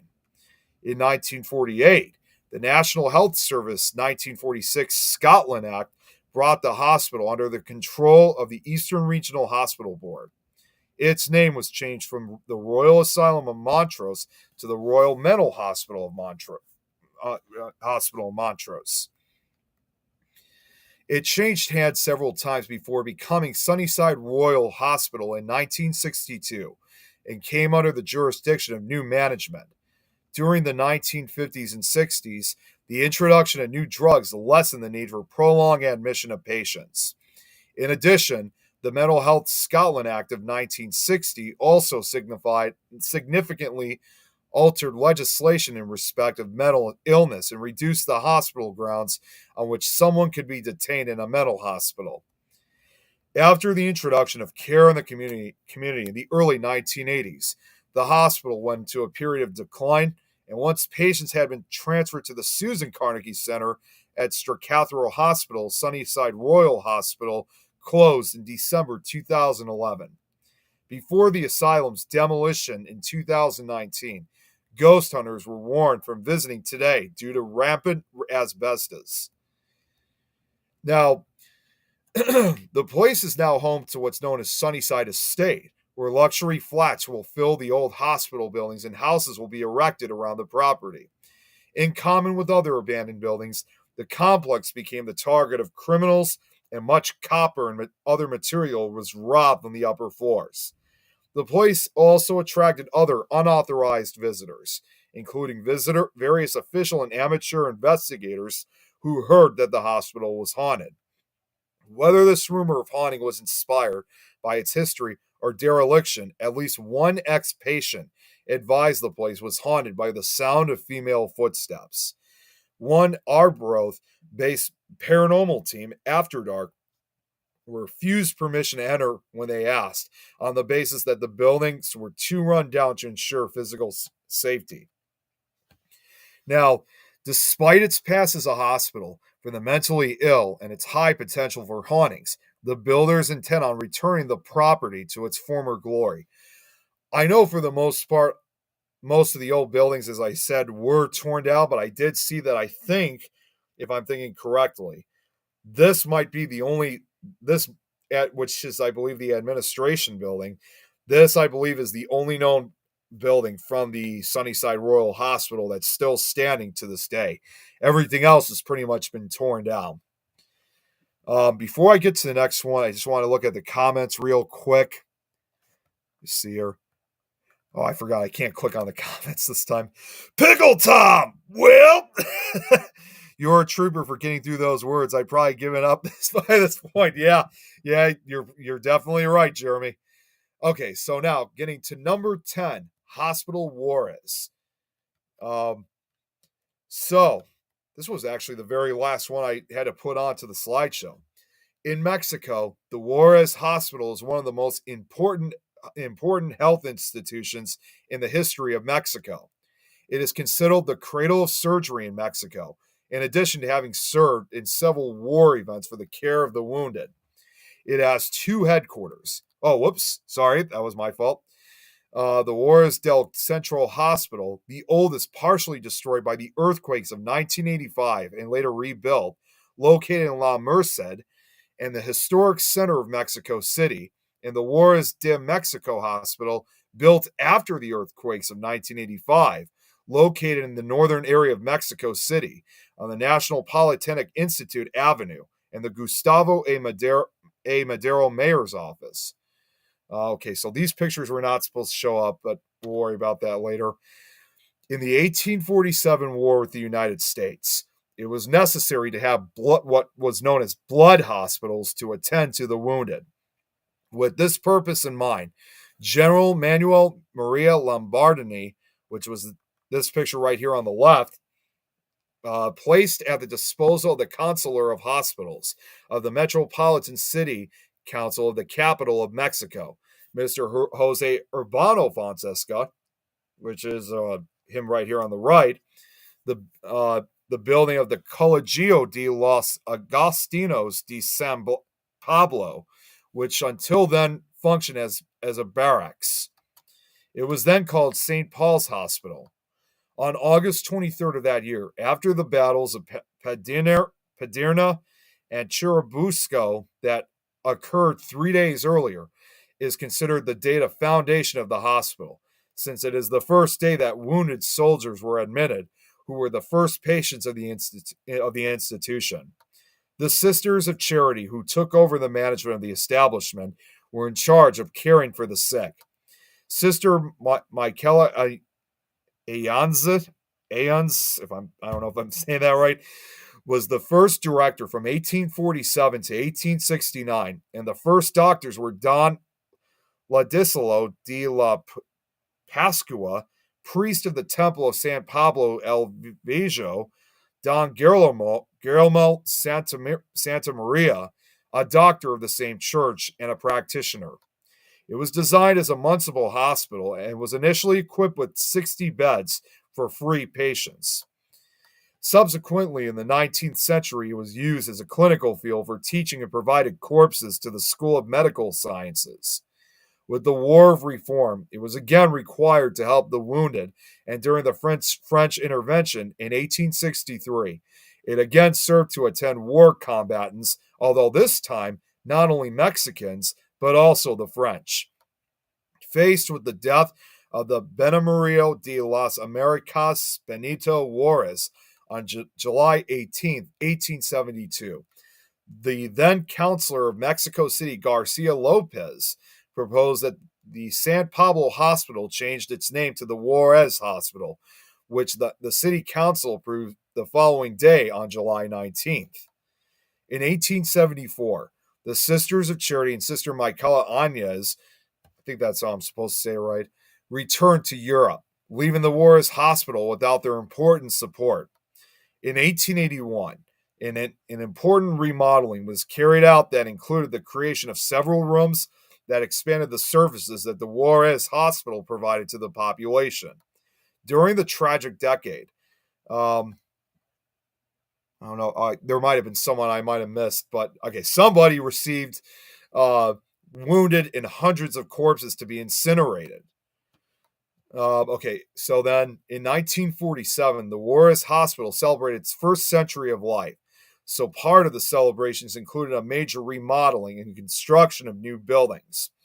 In 1970, a new centenary of the cloister, it was remodeled again and resuming the original appearance of the convent, and facilities were built to house the outpatient services, general services, hospitalization tower, teaching unit, governing body, experimental surgery, and clinical research, and doctor's residence.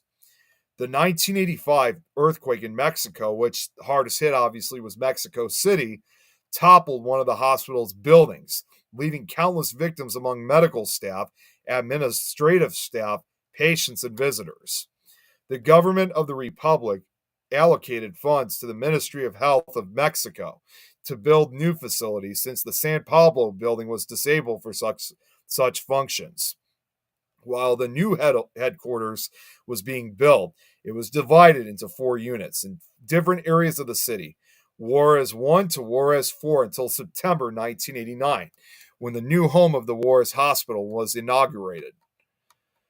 Okay, so that was, I don't mean to kind of go to a cut, but that was honestly as much history I was able to find on the hospital Juarez. So let's get right to the supposed story.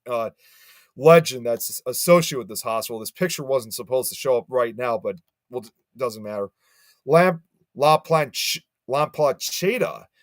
interestingly, is an urban legend from Mexico City. She is the ghost of a nurse that originally haunted the hospital Juarez, but in modern times has now been spotted, get this, in hospitals all across the city, all across Mexico City. Her origin is murky, in that there is no clear story that one can point to.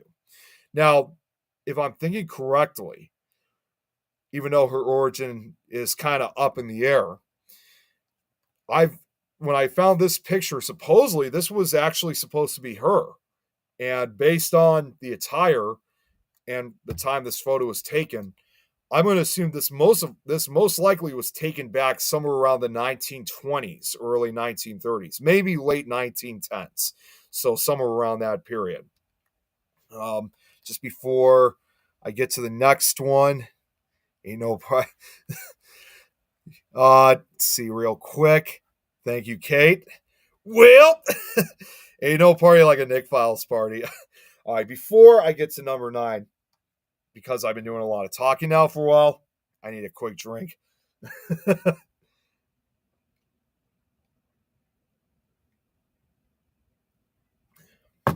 Okay, so now, and I should have told Zach this. Now we focus on a location back here in the U.S.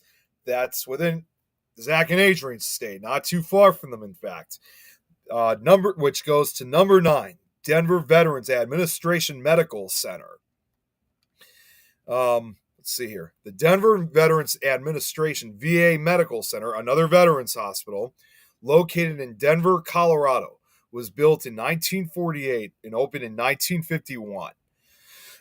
Excuse me. The facility consisted of a large hospital building, Building A, which is the photo that you see right here, and approximately 15 support buildings and structures.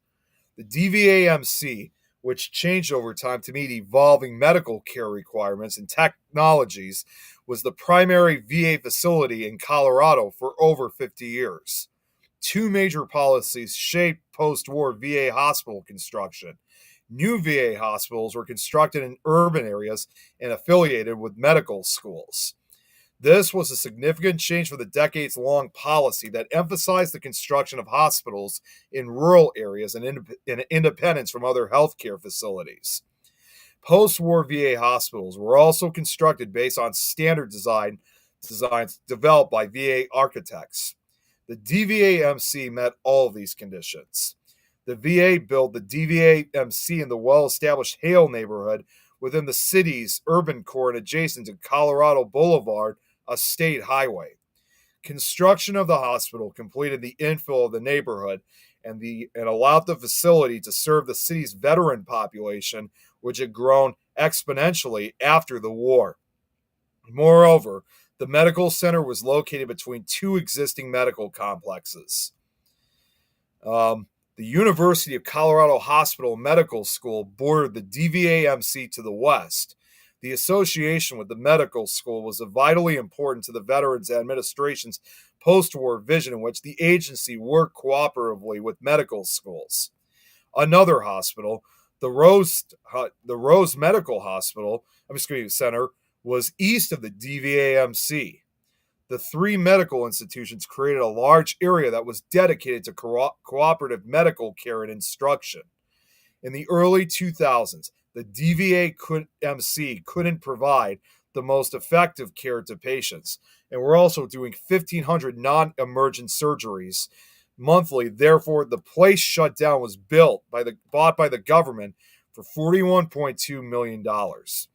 As a result, the relationship between the Denver hospitals continued during that era when the University of Colorado and VA began transferring their operations east to new facilities on the former site of the Fitzsimmons Army Medical Center in Aurora, where they have continued their collaborative relationship. A new hospital, the Rocky Mountain Regional VA Medical Center, opened in 2019. Most VA operations are based out of this new campus. The Rose Medical Center remains in its original location, as you can see in this picture. Well, not necessarily this picture, but the additional hospital. Now, although it's been closed down, the hospital most likely consists of 12 floors, maybe more. Maybe more. One can locate the ORs on the 8th floor. It is also believed, but one can find a couple of X-rays on the floor on the 4th floor. Excuse me. Now, the place is old, so most of the doors and windows welded and boarded shut. Get this, with evidence tape on them instead of, typical, nails and boards. Now, it's not surprising. Some say the old Denver VA hospital has been the site of strange experiences, including hearing screams and bangs at night. Now, I should have mentioned this before. Some of these hot locations that I have provided. Oh, Zach, I hear you. Yeah. Hey, you know what? I just wanted to pop in here real quick, and I'm going to say after seeing that last one, I hear road trip here coming real quick. I kind of figured. Yeah, so that looks great. I'm looking it up right now. I've never seen that place, and I've lived here for 30 some years in this area, and I never knew that was there. So Nick, really good job, buddy. Keep going, my friend. Keep going. My absolute pleasure. See, this is why I like focusing on the lesser known locations out there. That's what makes this, that's what I love about these slideshows. Yeah. Well, keep going, kiddo. I'm liking this, loving it, and a lot of people are glad you're doing it and glad you're back. Definitely. Thank you. Anyways, moving forward now to number 8, which is the Northern State Hospital. A little mistyped there, but no big deal. Yeah, okay, it's not a big deal at all. Anyways, this hospital in Sedro-Woolley, Washington, was commissioned in 1909 in response to the overcrowding at the Western State Hospital in Steilacoom. The construction of the hospital was suggested by Dr. Arthur P. Calhoun, who was the superintendent of Western State from 1906 to 1914. The buildings were designed by Seattle architects Saunders and Lawton, using the Spanish colonial revival style. The grounds were designed by the Olmsted Brothers landscape architecture firm. The hospital was built to serve those who were found to be insane under the superior courts of Clallam Island, Jefferson, King, Kitsap, San Juan, Saget, and Snohomish counties. I think I'm saying that right. The hospital initially started out with 100 patients that were transferred from Western State, all of those being male. These patients helped with the construction of the hospital. Okay, another picture that was supposed to fade, no big deal. In 1913, 4 more ward buildings were commissioned to house patients. By 1915, the hospital held around 485 patients. At this time, the hospital's population remained fairly stagnant as it was treated as a branch of Western State. This was changed in the same year with legislator approved for the hospital to receive patients from outside of Western State. Previously, the hospital only held transfer patients. In response to this change, an expansion of the hospital was commissioned and granted to the architects Heath and Grove of Tacoma. The new buildings opened on the main campus included the men and women's receiving buildings, an assembly hall, and a laundry. The expansion of the farm section of the campus included also a cow barn, a horse barn, a hay barn, a milk house, and an implement house. This expansion allowed for an additional 200 patients. By 1917, the hospital consisted of 10 buildings and held about 750 patients. 70 staff were employed at the hospital, with 46 of those being attendants. The patient to attendant ratio was 1 to 16. Due to rising population, a new male ward was constructed and another wing was added to the already existing female ward. A powerhouse, stack boiler, and automatic stokers were also built. Improvements were also made to the heating and lighting.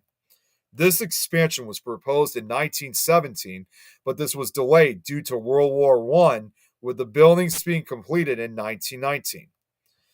In 1921, another male ward was constructed with room for 49 patients. 2 more stokers were also built that same year. In 1922, there were reportedly 1,084 patients.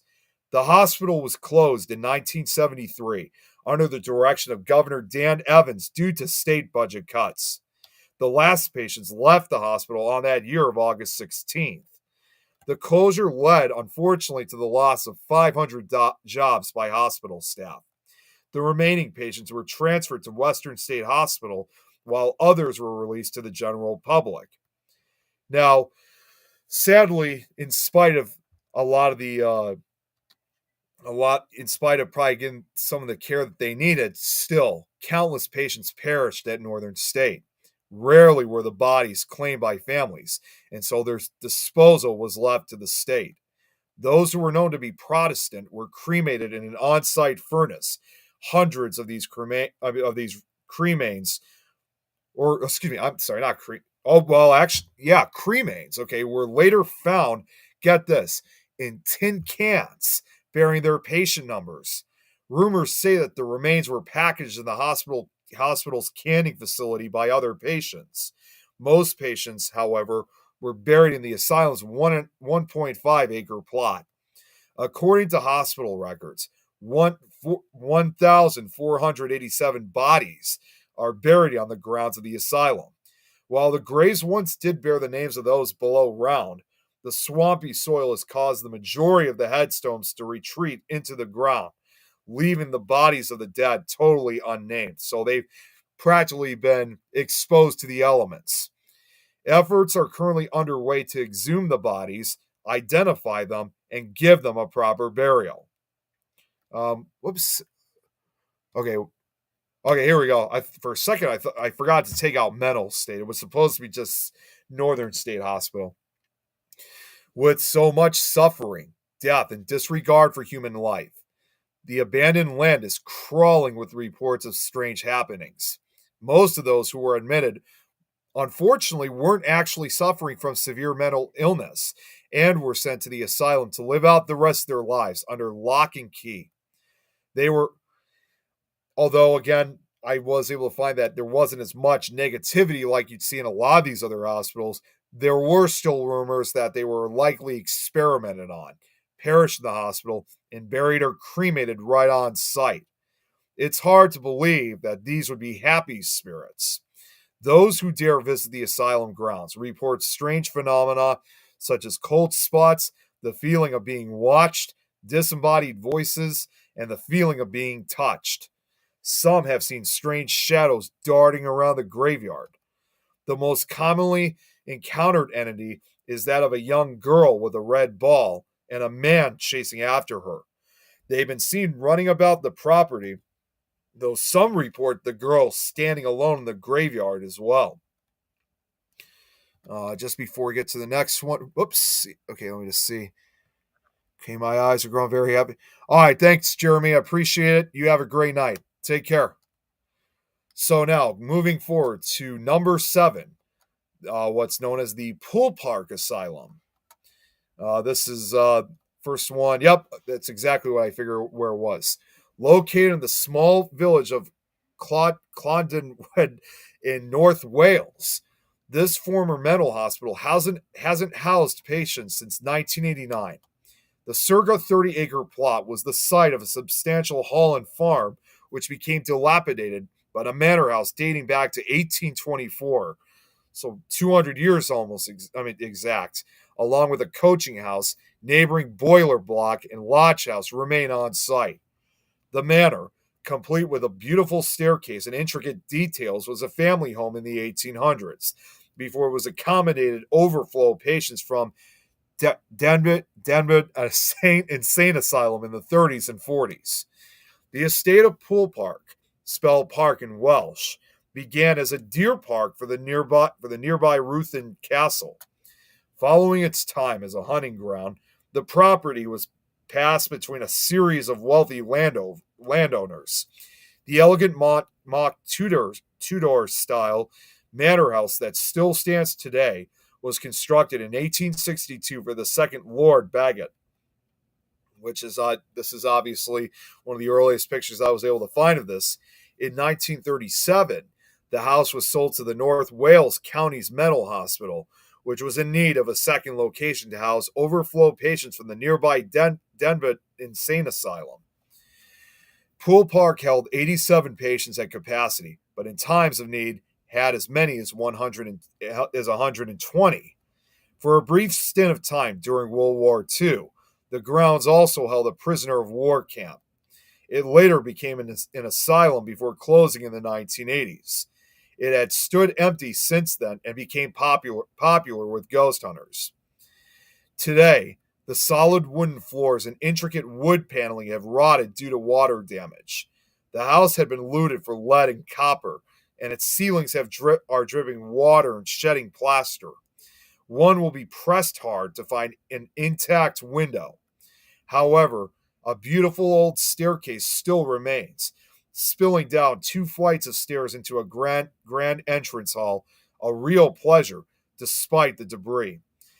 Paranormal investigator, I was just looking for the picture. Paranormal investigators said they heard noises and saw shadowy figures and thrown stones at the asylum. One even said he got an unexplained bruise after his visit. But it should be noted that the building isn't truly abandoned. And that's the other thing, too, I want to throw out. Just because a building is abandoned does not mean that somebody actually owns the property. If it's not owned by a particular individual, then most likely it's owned by the state. Or in this case, I don't know if it's counties or whatever they have in Wales, but it's either way, it's owned by the area. So again, ghost hunters should get permission before visiting. Today, okay, here we go. Today, the former hospital belongs to Robert Holmes, who has not mentioned any plans to demolish or change it. The company has repeatedly warned trespassers from entering, not for the history. All artifacts, fortunately, have been collected and cataloged elsewhere, but the structure remains unsafe.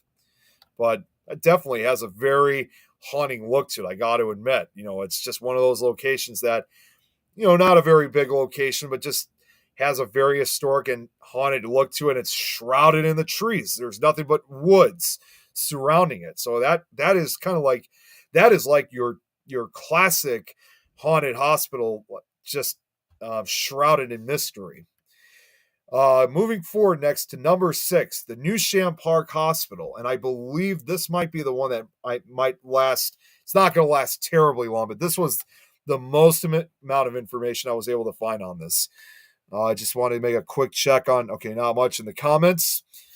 Before 1869, there was no institution in Liverpool, England, for the support and education of the orphans of British seamen. The first move to establish such an institution was made by a group of leading Liverpool ship owners in 1868. The sponsors of the project comprised a group of ship owners and merchants who for some time had been concerned about how best to help the widows and families of deceased Merseyside men, including those lost at sea. Members of the public, which were invited to attend a meeting at the Mercantile Marine Service Association rooms on December 16th, at which the resolution to found such an establishment was proposed by Ralph Brocklebank and Bryce Allen, both leading ship owners and I can never get that word right, philanthropists. James Beasley, another leading ship owner, was invited to be chairman of the committee to establish an orphanage. It was James Beasley who on December 17th wrote to 9 of his colleagues offering to donate £500 to start a building fund if they would donate the same amount. There was an immediate response to this letter, and further donations were received following a more widespread public appeal. In 1869, an account was opened at Haywood's Bank, Brunswick Street. Within a few months, there was enough money for the General Committee to look around for a temporary home. On August 9th, the Liverpool Seamen's Orphan Institution opened in temporary rented accommodation on Duke Street. And by the end of that year, there were 46 boys and 14 girls in residence. On April 17, 1870, Liverpool Town Council gave 7,000 square yards of land on the northeast side of Newsham Park to construct a Seamen's Orphanage institution. On September 11, 1871, the foundation stone of new building was laid by Mr. Ralph Brocklebank, the first president. The foundation stone of the chapel was laid on August 1st, 1873, and the Liverpool Mercury carried the following report on August 2nd, entitled Liverpool Seamen's Orphanage Institution, laying the foundation stone of the chapel. On January 30th, 1874, there was held an informal opening of the north wing of the orphanage, as well as the children who moved from the temporary orphanage in Duke Street. The committee also looked after children on an outdoor relief basis. The institution was formally opened on September 30th by the Duke of Edinburgh, the sailor prince, fourth son of Queen Victoria. As of June 1884, around 800 fatherless children were being supported by the orphanage, of which half were living at the orphanage and an equal number were being supported at home with their mothers. It was understood that the average annual cost to support one child in the orphanage was around £15, equivalent to £2,100 in 2023, compared to £8, equivalent to £1,100 in 2023 annually for those supported at home. The institution was financially supported entirely by voluntary donations. In May 1886, Queen Victoria visited the institution and added her name to the list of patrons. From the outset of the education of the children was given top priority, and from 1892, the boys' school, and from 1898, the girls' school were administered strictly under government regulations, and the institution received a share of the parliamentary grant from the Education Department. By 1899, there were 321 children in the orphanage, while 508 were receiving outdoor relief in the form of monetary grants and clothing. Children of all religious denominations were assisted, with preference given to orphans of British seamen connected to the port of Liverpool. The scholastic and religious instruction was under the supervision of the Church of England chaplain. The First World War, of course, brought problems, and by 1918, 1,000 orphans were being assisted.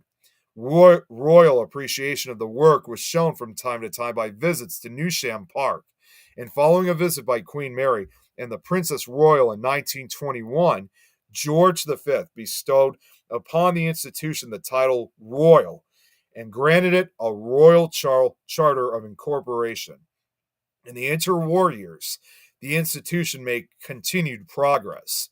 During the Second World War, the children were evacuated to Hillbark, Frankby, rural, the country home of Mr. E.B. Royden, a devoted friend and committee member. Here the children remained and flourished throughout the war.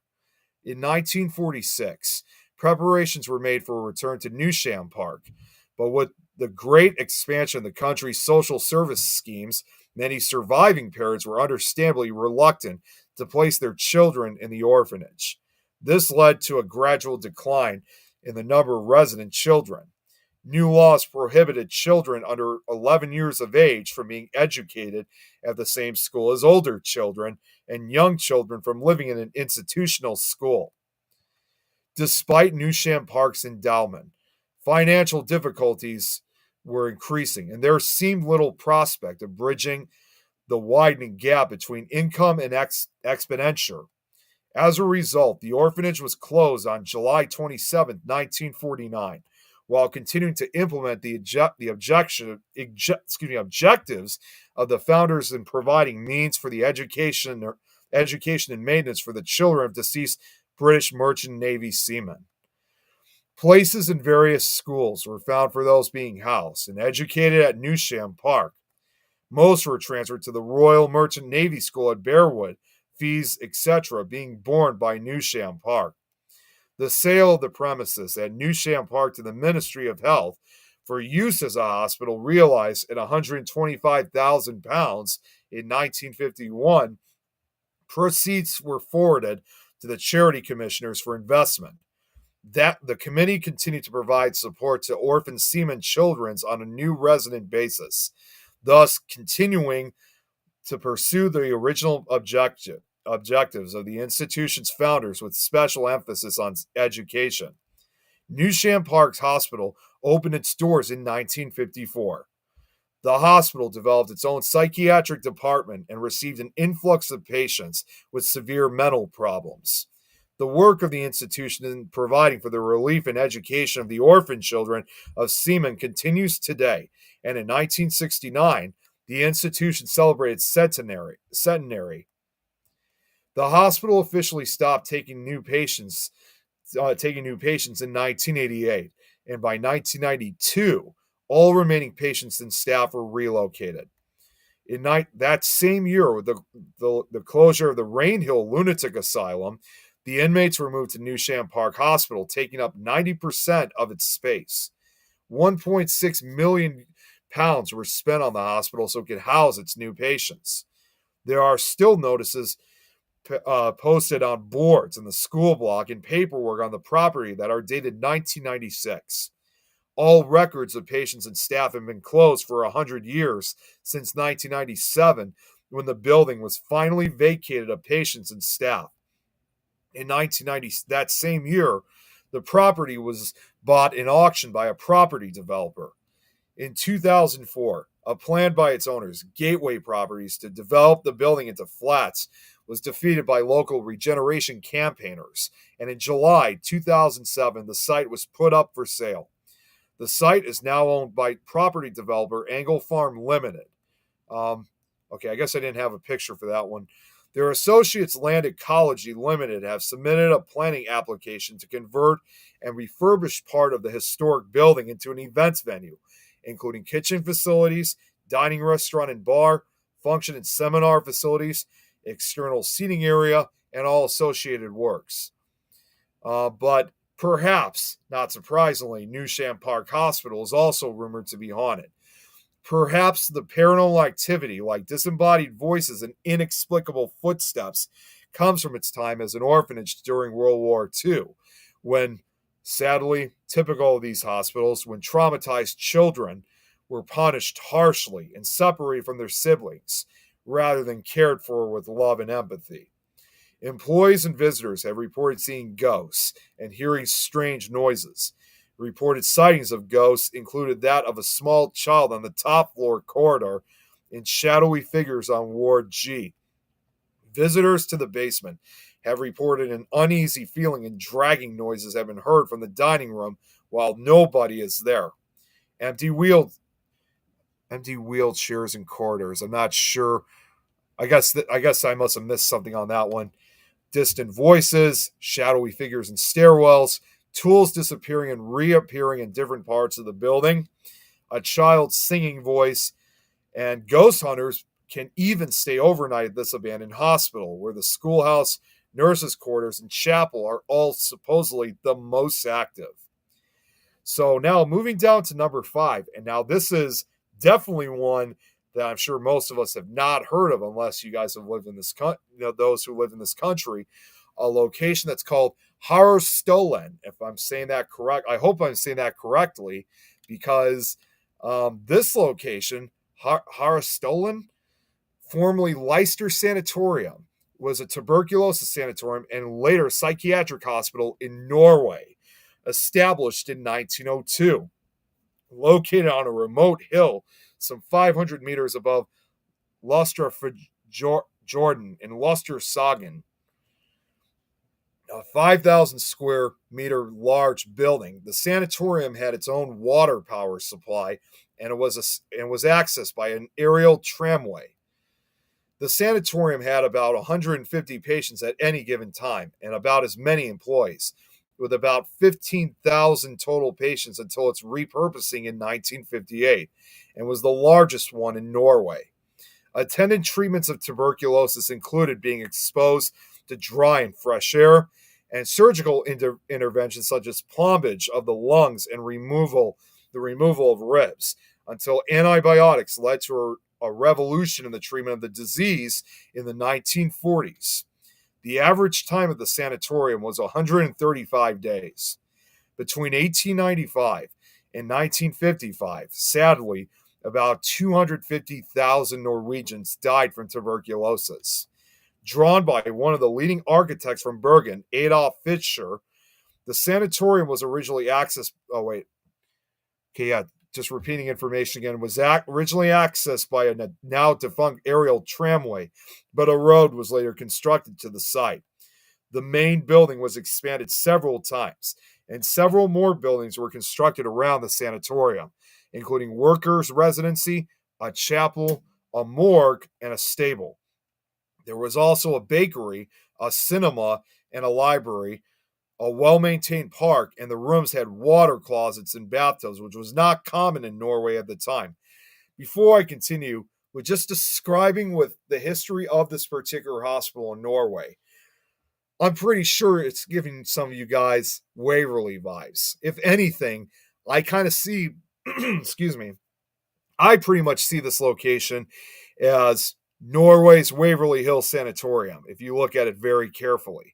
And I just want to give a shout out, because I was looking for this and I was able to gather a lot of this information with an investigator who's a member of the Norwegian Ghost Hunters. Her name is Tanje Stalin, if I'm saying that correctly. Tanje, if you're watching this later, I just want to apologize if I'm saying that incorrectly, because I don't speak Norwegian, nor do I have any Norwegian ancestry. So, but I definitely want to give a shout out to her and the Norwegian Ghost Hunters, who I've become very good friends with, which I definitely would encourage you guys also. They have a YouTube series of their own. I think really one of the only paranormal series out there that I think that's ever been shot in Norway. There might be one other series out there I did see, but this is the one that's really caught my attention. And although it is in Norwegian, they do have English captions, so you will be able to watch it, even if you don't understand it, but there's English captions. But big, huge shout out and thanks to the Norwegian Ghost Hunters and Tanje. Thank you guys so much. From 1959 to 1991, the former sanatorium was used as a psychiatric hospital. The closure was controversial, and many locals believed it only had financial motivations from the county. In the early 1990s, it was used as an asylum seeker center for a couple of years, as the first and largest operated by the state in Norway, with 340 refugees. There was conflicts between the new residents and the local community after the refugees complained that it was worse to live there due to its remoteness in Bosnia and Herzegovina, yeah, from which they had fled. After being threatened with plans to demolish the building, it was in 2021 revealed that new owners had begun to renovate the hospital as a hotel, although still not fully financed by investors. In recent years, the derelict sanatorium has been used for filming the 2015 horror movie Vilmark Asylum and has been a popular destination for ghost hunters, including the aforementioned group I just mentioned, urban explorers, bloggers, and social media influencers. Although recently the area has been closed off and intruders have faced police charges. But definitely, if ever given the chance of going to Norway, and if I'm able to gain access legally into it, I would definitely love to investigate this location. And I'm going to have to, and I definitely am going to have to check out this movie, Vilmark Asylum. This I got to see, and certainly a movie I've never even heard of before. Which brings us to number 4, which is another location in Norway, the Lyre Psychos. I think I'm saying that right. The Lyre Psychos, formerly known as Lyre Asyl, has an intriguing history dating back to 1926. Located in Lyre, Buskerud, Norway, this hospital complex was born from a joint initiative of the Buskerud and Vestfold districts to build a psychiatric hospital on land purchased in 1921.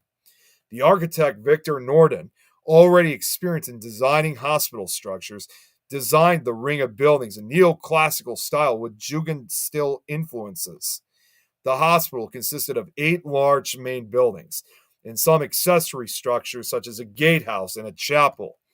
The hospital, as I mentioned before, opened in 1926. In the 1940s, the name was changed to Lyre Psychos. Lyre Hospital was originally named Lyre Asylum and later Lyre Psychiatric Hospital. During its heyday, the hospital housed around 600 patients with various psychiatric disorders. However, it is sadly known for the controversial experiments conducted on patients, including the use of LSD and lobotomies. Abuse was known to have occurred between 1945 and 1974. LSD trials, lobotomies, new drug trials, ECT drug deaths, and radioactive isotopes on patients were a frequent phenomenon at the hospital. One of the most active hospitals in the testing of new medicines in Norway was undoubtedly Lyre Hospital. According to Chief Odd Lingjared, again, I don't know if I'm saying that right, the hospital itself had to test new medications on humans in cases where the industry itself could not test them. Lingjared considered it a moral obligation to assist the pharmaceutical industry and research. In addition, previously hygienist in Ingar Amborgen emerged, told about the horrific conditions for the inserted insulation, prolonged use of belts, straitjacket, and general defaults. In his debut novel, The 23rd of 1981, he described a shocking meeting with the patients and on collective abuse. The novel is based on the years of 1974 and 1975, when Amban Jorson himself worked as a nursing assistant at Lyre Hospital. It was a strange experience to see how fast you could fall morally, said Amban Jorson. The stay made a deep mark and has characterized him as a human and author since. Now, in the 1980s, 4 of the main buildings were closed due to reduced need for beds. More were closed in the 1990s, and operations gradually scaled down until 2018, when all operations were transferred to Blackstad Psychos. Today, many of the original buildings have been demolished, except for some that remain as a testament to a complex and controversial past. Lyre Psychos is not only a piece of architectural history, but also a symbol of past psychiatric practices with all its dark sides and evolutions. Unfortunately, I couldn't really find a lot of pictures of the history involving the Psychos, so that's why you guys haven't seen any pictures of anything. So, again, I can only find so much when it comes to some of these locations. Apparently, Former patients in the past have shared their space with paranormal activity, such as apparitions and noises. While paranormal investigators and trespassers claim to see ghosts and shadows, not many solid accounts are available about Lear Psychus. Nonetheless, it is considered one of the most haunted places in Norway, which I'm going to say real quick, again, with a shout out for the Norwegian ghost hunters. They had actually investigated this place, and they have an episode of their show on this location. So once again, if you guys want to know more about it and see how much activity that's set to occur within the Psychus, definitely please check out the Norwegian Ghost Hunters YouTube channel, and definitely get an inside look of the Lear Psychus, because I'm sure I've watched some of their shows, and the readings they've gotten in this case from a Norwegian standpoint, it is very, very fascinating. They do such a great job of investigating these locations and bringing exposure to such locations like this one. So, definitely check them out if you want to know more information about the Lear Psychus. And finally, when it comes to Scandinavian countries, I got one more location that, once again, the Norwegian ghost hunters have also investigated, but it's not in Norway this time. This one's called the Sandtresk Sanatorium, and this time this is located in as I'm about to say, the Sandtresk Sanatorium, once a prominent tuberculosis treatment center, is located in the northern part of nearby Sweden. Established in the early 20th century, it played a crucial role in the fight against tuberculosis, a major health issue at the time. The sanatorium was designed to provide patients with fresh air and rest, which were considered essential for recovery. Although it is no longer functioning as a medical facility, the site remains a point of historical interest, reflecting the medical practices and architectural styles of its era. The talk about providing fresh air, I'm sure some of you guys are probably getting Waverly Hills vibes again. So you can kind of say that this is, again, in this case, the Waverly Hills Sanatorium of Sweden. Now, it was opened in 1931 and had a maximum of 409 acre places. 409 care places. Wow. From the 1930s, 26,000 patients were cared for at the tuberculosis hospital in Sandträsk outside of Boden, Sweden. Over half of the patients died there. There was also classrooms for children who went to school here, and it's very sad to think that half of the children never got to return home. The 95-meter-long building that functioned as a sanatorium in Sandträsk is located 40 kilometers northwest of Boden town, and it carries a large part of Norrboten's history during the tuberculosis pandemic. The closure of the business began in 1955, as the need for care began to decrease when effective antibiotics against tuberculosis bacteria were developed. Another fade in, but anyways, numerous ghost stories and paranormal activity has circulated around the sanatorium since its closure. Thrill seekers and ghost hunters who have ventured inside have collected numerous evidence, particularly that of the spirit of a little girl who was believed to have been one of the patients who had died during the TB epidemic. Others had, and which, by the way, there is an actual photo that was supposedly taken of this little girl. I was going to add this to the slideshow. Unfortunately, I was in such a rush of getting this done again. I didn't have time to really add it to the slideshow, but just also a word to note too. Even though I'm kind of providing a shortened version of it, this doesn't mean that I won't talk about these locations again. Eventually, all 15 of these locations will eventually be talked about in their own episodes. So in a future case, this location, including this photo, will definitely feel a lot more of a detailed historic and paranormal account. Others have had much more intense and frightening encounters with numerous shadow people and apparitions, their faces etched with anguish and despair. It's no wonder that Sandträsk, again, similar to with Norway, is undoubtedly one of the most haunted locations in Sweden. Which now brings us to number 2, the Towers Asylum. Back to the UK in this case. One of the more recently used hospitals on this list, Towers Asylum functioned as a psychiatric facility from 1869 to 2013. The site chosen for the hospital had previously been occupied by Victoria House, of which the main block still remains. The former home of Benjamin Broadbent, a leading businessman, master builder, and architect whose works were well renowned across the Midlands at the time. He built a house on the site in the late 1850s and moved in early 1860. Following his death in 1862, his son Benjamin Jr. sold the house and 30 acres of land to the Leicestershire Council for £8,000. The house had to be demolished due to dry rot, and the grounds were used for the Leicester Towers Hospital, formerly called the Leicester Borough Lunatic Asylum. The English hospital adapted through many phases of mental health care, including serving as a World War II hospital patient overflow site. The hospital, which was designed by Edward Loney Stevens using a corridor layout with compact aero additions, opened as the Leicester Borough Lunatic Asylum in September 1869.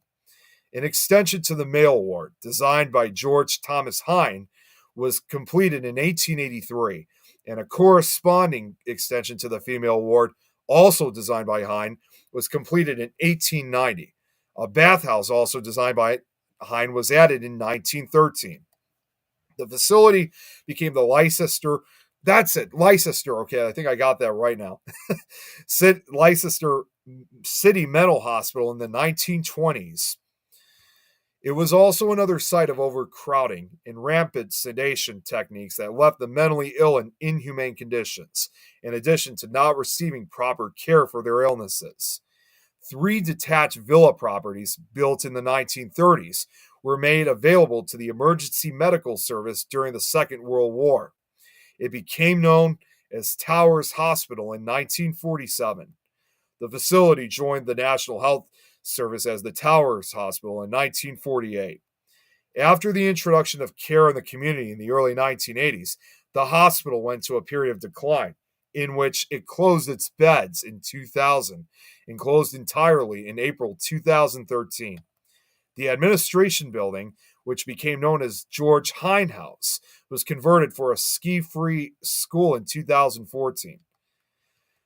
Surprisingly, for a hospital like this, I couldn't find a lot of historic pictures of the hospital in its operating days. This hospital for the insane, however, is known for its intense paranormal activity. Experienced ghost hunters have been known to be scared at this haunted location. The hauntings at Towers Asylum clearly come from those horrific acts, like the metal shackles that were found attached to the walls in the basement, despite the architectural beauty of the building, obviously, as you see on the outside. Past investigators have witnessed all sorts of paranormal activity here, from disembodied voices, shouts and bangs, and objects being thrown, among many other disturbing occurrences. Dark shadows, doors slamming shut by unseen hands, sounds of cries and anger, loud bangs coming from nowhere, unexplained myths, and light anomalies have also been reported. The building was recently opened to investigators. However, at the time of writing, it's currently undergoing redevelopment for residential use. Which, before I get to the final number on the list, not very much in the chat, so that's no big deal. First off, I need another drink after all this conversation.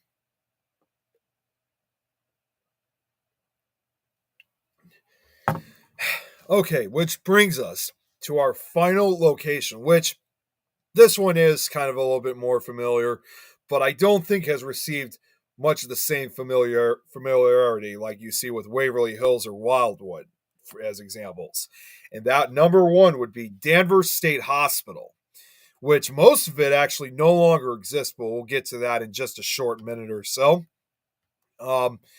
Danvers State Hospital, an extensive mental health care facility in Danvers, Massachusetts, established in 1874, reflects changing attitudes toward treatment of the insane in its exceptionally well-preserved buildings and grounds. It is dominated by the 1874 Kirkbride complex, a huge brick with granite trim structure designed by noted Boston architect Nathaniel G. Bradley in the Victorian Gothic style. I forgot I had a photo of him.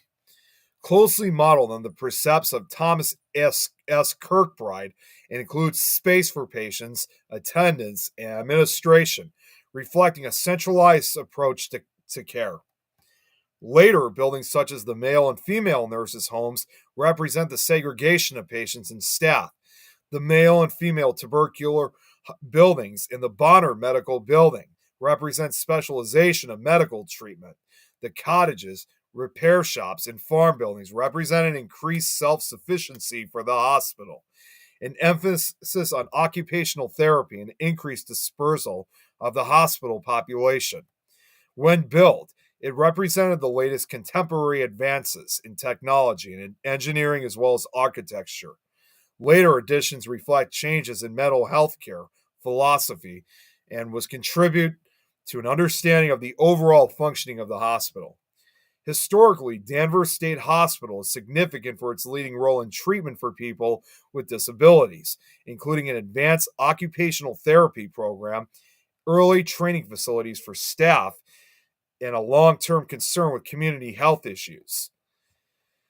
The Danvers State Hospital was officially opened in 1878 after 4 years of construction at a cost of $1.5 million at the time. The hospital originally consisted of 2 main center buildings housing the administration with 4 radiating wings on each side of the administration block.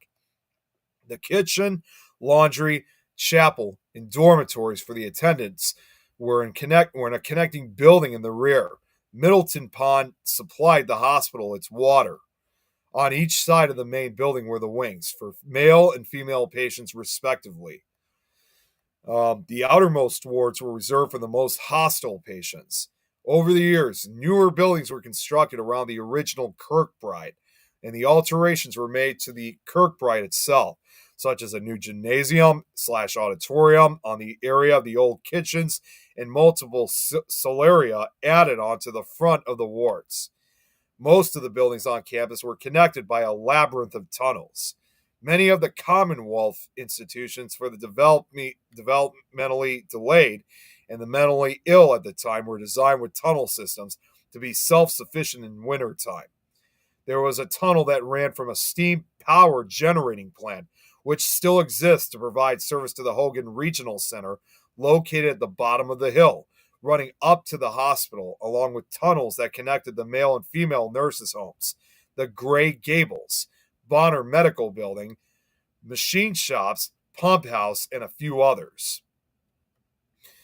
Now, the original plan was to house 500 patients with attic space, potentially housing 1,000 more.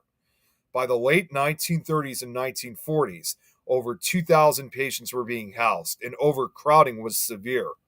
People were even held in the basements of the Kirkbride. While the asylum was established to provide residential treatment and care to the mentally ill, its functions expanded to include a training program for nurses in 1889 and a pathological research center in 1895.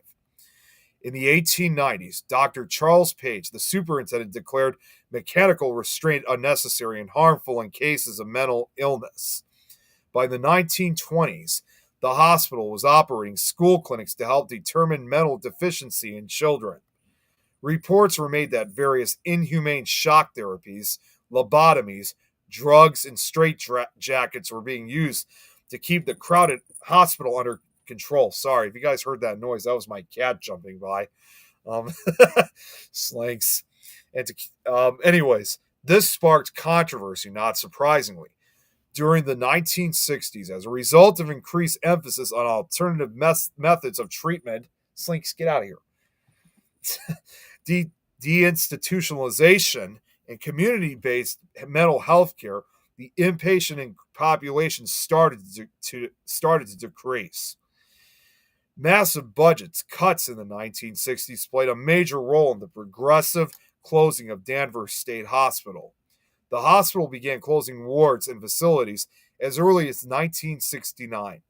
By 1985, the majority of the original hospital wards were closed or abandoned. The administration block in the original Kirkbride building closed in 1989. Patients were moved to the Bonner Medical Building across the campus. The entire campus was closed on June 24, 1992, and all patients were either transferred to the community or to other facilities. Now, in December 2005, the property was sold to Avalon-based Community, a residential apartment developer. A lawsuit was filed by a local preservation fund to stave off, unfortunately, the demolition of the hospital, including the Kirkbride building, which was listed on the National Register of Historic Places. Sadly, this did not stop the process, however, and demolition of most of the buildings began in January 2006 with the intent to build 497 apartments on the 77-acre site, as you can see in this picture right here, which is a sad sight to see. By June of that year, all of the Danvers State Hospital buildings that were marked for demolition had been torn down, including all of the unused buildings and old homes of the lower grounds and all of the buildings on the hill. Demolition was done by Testacorp of Wakefield, Massachusetts. The historic Kirkbride was also demolished, which it's hard to see, but once I say that, I read this, with only the outermost brick shell of the administration area, along with the G and D wards on each side, being propped up during demolition and construction, while an entirely new structure was built behind and inside of it, leaving the Danvers Reservoir and the original brick shell. Much of the wood from the demolition project was salvaged and recycled into flooring and other millwork. A replica of the original tower/steeple on the Kirkbride was built to duplicate what was removed around 1970 due to structural issues. The first picture illustrates the original tower in 1893. The second and third pictures illustrate the new replica in 2006 and 7. And the fourth picture illustrates from the one from 1970. Avalon Bay predicted that they would have properties available for rent or sale by fall 2007.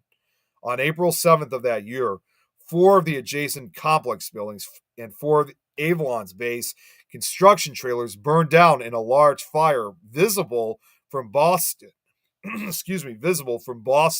nearly 17 miles away. Damage was confined mostly to the buildings under construction on the eastern end, but the remaining Kirkbride spires caught fire due to the high heat.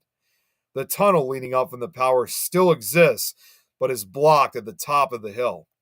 Only the exteriors, like I said, was Kirkbride complex was preserved in the demolition. In the cemeteries, several block tunnels and the brick shell of the administration and the D and G wings are all that remained from the original site, which shows here in this 2010 photo, which it's hard to believe that it doesn't even look like it was ever demolished. It's kind of a weird way how they demolished a good majority of the entire original building, but left just the exterior of the hospital to remain. It's never really been explained why they left the exterior, and that they kind of replicated when they turned this into a hospital. But you can clearly see it just doesn't look like it was ever demolished in the first place. But yes, it's sad that most of the building is gone, but at least parts of the building, including the cemetery, still remain, including the exterior. So in some way, Danvers State Hospital is still kind of standing in some way, shape, or form. However, that does not stop the stories of paranormal activity that occur within this former hospital. And it's not just the paranormal side of things. The Danvers State Hospital is believed by literary historians to have served as inspiration for the infamous Arkham Sanatorium from H.P. Lovecraft's The Thing on the Doorstep. Lovecraft's Arkham, in turn, is the inspiration for Arkham Asylum, a psychiatric hospital within the Batman universe. It is referenced by name in the short story Pickman's Model and The Shadow over Innsmouth. The hospital was also the setting for the 2001 horror film Session 9, which I have seen. That was a real, it's not necessarily the best movie, but it's still a great movie, which was directed by Lucky McGee, who also directed another movie that was called May, which is a disturbingly psychiatric horror movie. But yeah, I'm sorry, no, it wasn't made by Lucky McGee. That was Session 9 was directed by Brad Anderson. But yeah, Session 9, either way, it's still a really good and underrated horror film, and they shot it. It's really cool that they shot it at the actual hospital. And in addition to, even prior to Session 9, while the hospital was still in operation, believe it or not, the asylum was also featured in the 1958 film Home Before Dark, which, despite its name, I don't know if it's really a horror movie. I think it's supposed to be more of a drama film. In the book Project 17 by Lori Faria Stolars, the plot involves 6 teens breaking into Danvers to investigate. With such now to get to the real paranormal side of things, with such sadness, neglect, abuse, and trauma comes a staining of the land. From the involvement with the Salem witch trials to the horrors that occurred at Danvers, the land that the hospital was on is truly one of the most haunted. The only remnants of the horrid practices here, like I said, are 2 cemeteries filled with 770 bodies. Some headstones only have numbers as opposed to names. On a more terrifying note, and this is what I just briefly mentioned, the judge that presided over the Salem witch trials of 1692, John Hawthorne, lived on that land that Danvers was built upon a few hundred years ago. Perhaps the dark history of the land is what caused Danvers State Hospital to become such a dark and infamous place. Even in death, administrators at Danvers State Hospital did not dignify their patients. Visitors to the property report screaming, banging, and crying. The cemeteries are also hotbeds of paranormal activity, in which apparitions are commonplace and disembodied voices are the only sound. Visitors often report seeing dark, deep black shadows flitting about the property. Others see grayish mists moving slowly around, following people who come to the site. Could these be the dazed spirits of the lobotomy patients that died here? With a nickname like Hell House on the Hill and the inspiration for Arkham Asylum, Danvers State Hospital is one of Massachusetts' most haunted. That's for sure. And that is officially it. We made it, guys. We officially made it. And let's see. That was amazing. That really was amazing, Nick. Look, that one, oh God, which one? I think it was the first one in the Sweden area, or in the Norway area. Yeah. The one that caught fire a couple times. That one looked, I mean, I'll be honest with you. That one looked spooky before it burned down. After it burned down, it was even worse. Yeah, it did. It really was. And I've never really heard of really a lot of haunted locations, especially in this case, hospitals, having more than one fire occur. And it just, no matter what they did, like you just said, they just gave it a much more spookier look to it. It kind of reminds me a little bit when you say that. It reminds me a little bit of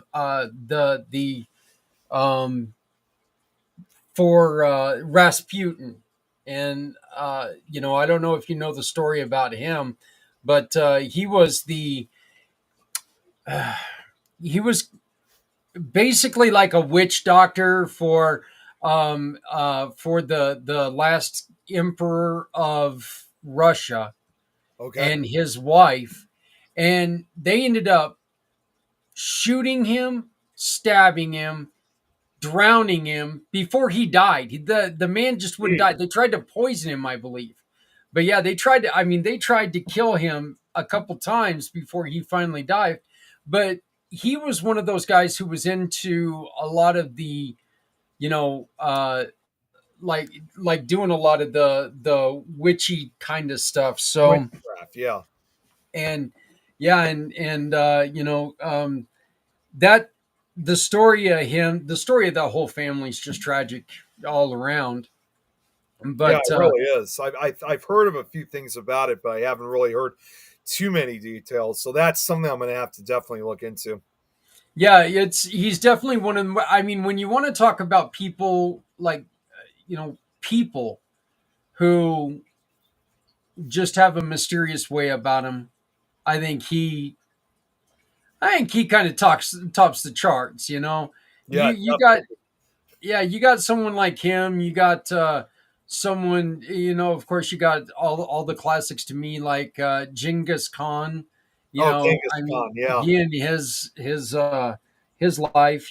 There are a lot of really cool people out there, and I really appreciate, Nick, what you do with all this, and I want to thank you so very much for coming back and doing this for this show. I think it added so much to what we're doing here for the 2025 mission for Healthy Heroes. So I want to thank you so very much.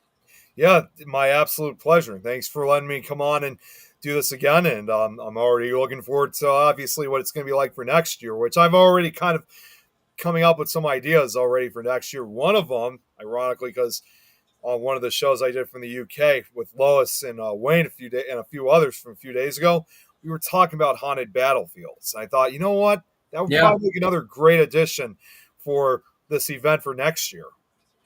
we when my uncle passed, in which I didn't get to stop and so badly wanted to stop, but I drove through the city of Bull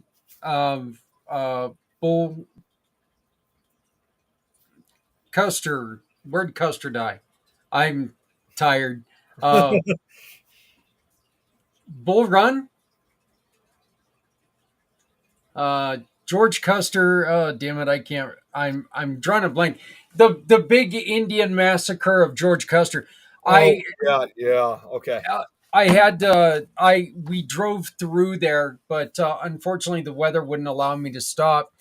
But yeah, driving through just a lot of that stuff in Montana and Kansas, not Kansas, sorry, but Wyoming. A lot of like ancient lands that you can see in there, medieval or not medieval, but Indian land Yeah, and stuff like that. So I mean, I think that sounds like a great show. I think like haunted firehouses would be a really cool yeah, one that's too. another one.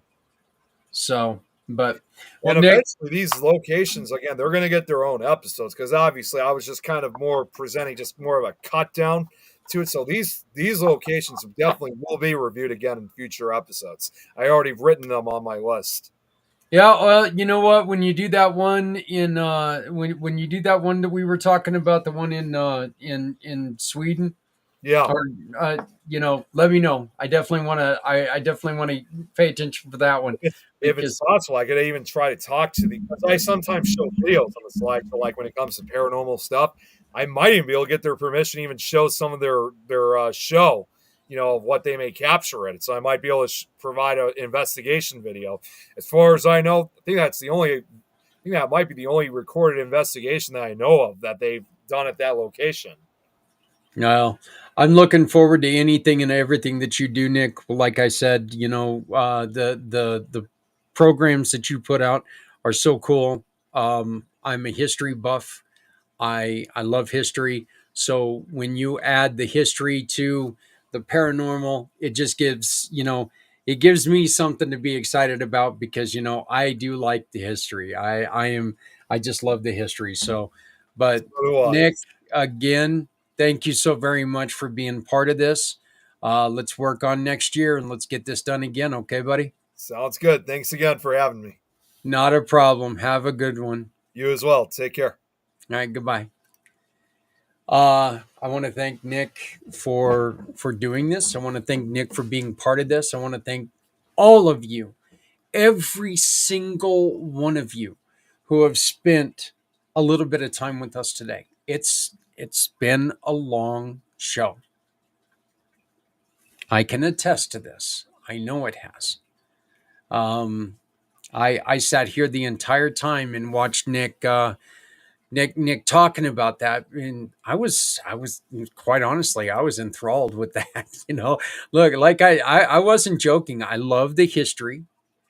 I love history of a lot of these things, and getting to learn, um, getting to learn a little bit of it, and getting just the some of that like I didn't know anything about that hospital in Denver, and again, I mean, I'm right here. I am right here in Colorado, and we've been talking about VAs for the last couple hours. We should probably know something about that, but I didn't know anything about it. So it was fantastic. He did a wonderful, wonderful, wonderful job, and I appreciate him. Again, I appreciate all of you for everything that you've done, for all the work, and staying up with us, and sharing in this, and sharing in what you all your all of your thoughts. I've seen a lot of the kind words that have been said online, and it really makes me feel like, you know what, we're getting there. We're so close to getting there. We're so close to making this what it needs to be, and that's quite simply, it needs to be for us, about us learning what we need to do. Look, I got to throw these up, okay? I got to throw them up right now, because this QR code that you're seeing in the corner right now, we have a $1,200 one-year membership for healing yoga, okay? For therapeutic yoga. It says right on here, this is perfect for somebody, for a lady who's got a stressful job.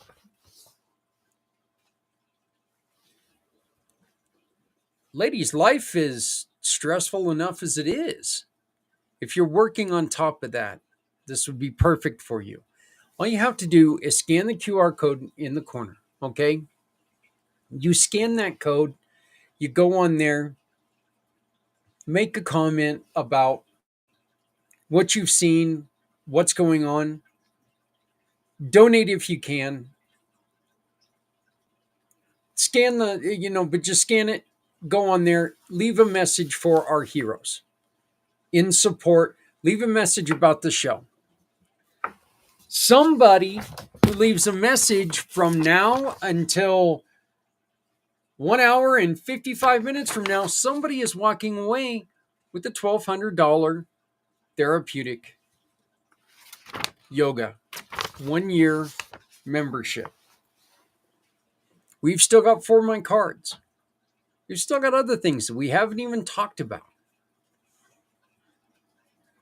If there's one thing I wish we could have done, I wish we could have lit this QR code up a little bit more. There's so much that we can do, and we need you to participate. And all you got to do is scan that code, simply type in your name, and tell us what is important to you when it comes to our heroes. Support our heroes. Look, we've stood by long enough and not done anything. It's time to act. Let's act. Get involved. I'll read your message, and one of you is going home with this from Phoenix Women, Anissa Hudak. We're close. We're close. You're almost done with me. Almost. Not quite. Almost. So we're going to take and we're going to switch. We got to switch one last time. So do me a favor, get up, let the dog out real quick, come back, and then we're going to get started right away. We're going to knock out these last 2 hours, and we're going to finish with our 22-hour commitment to our heroes right here tonight on the mission for healthy heroes. Come right back, though, please. We need your support. They need your support. Let's get this done.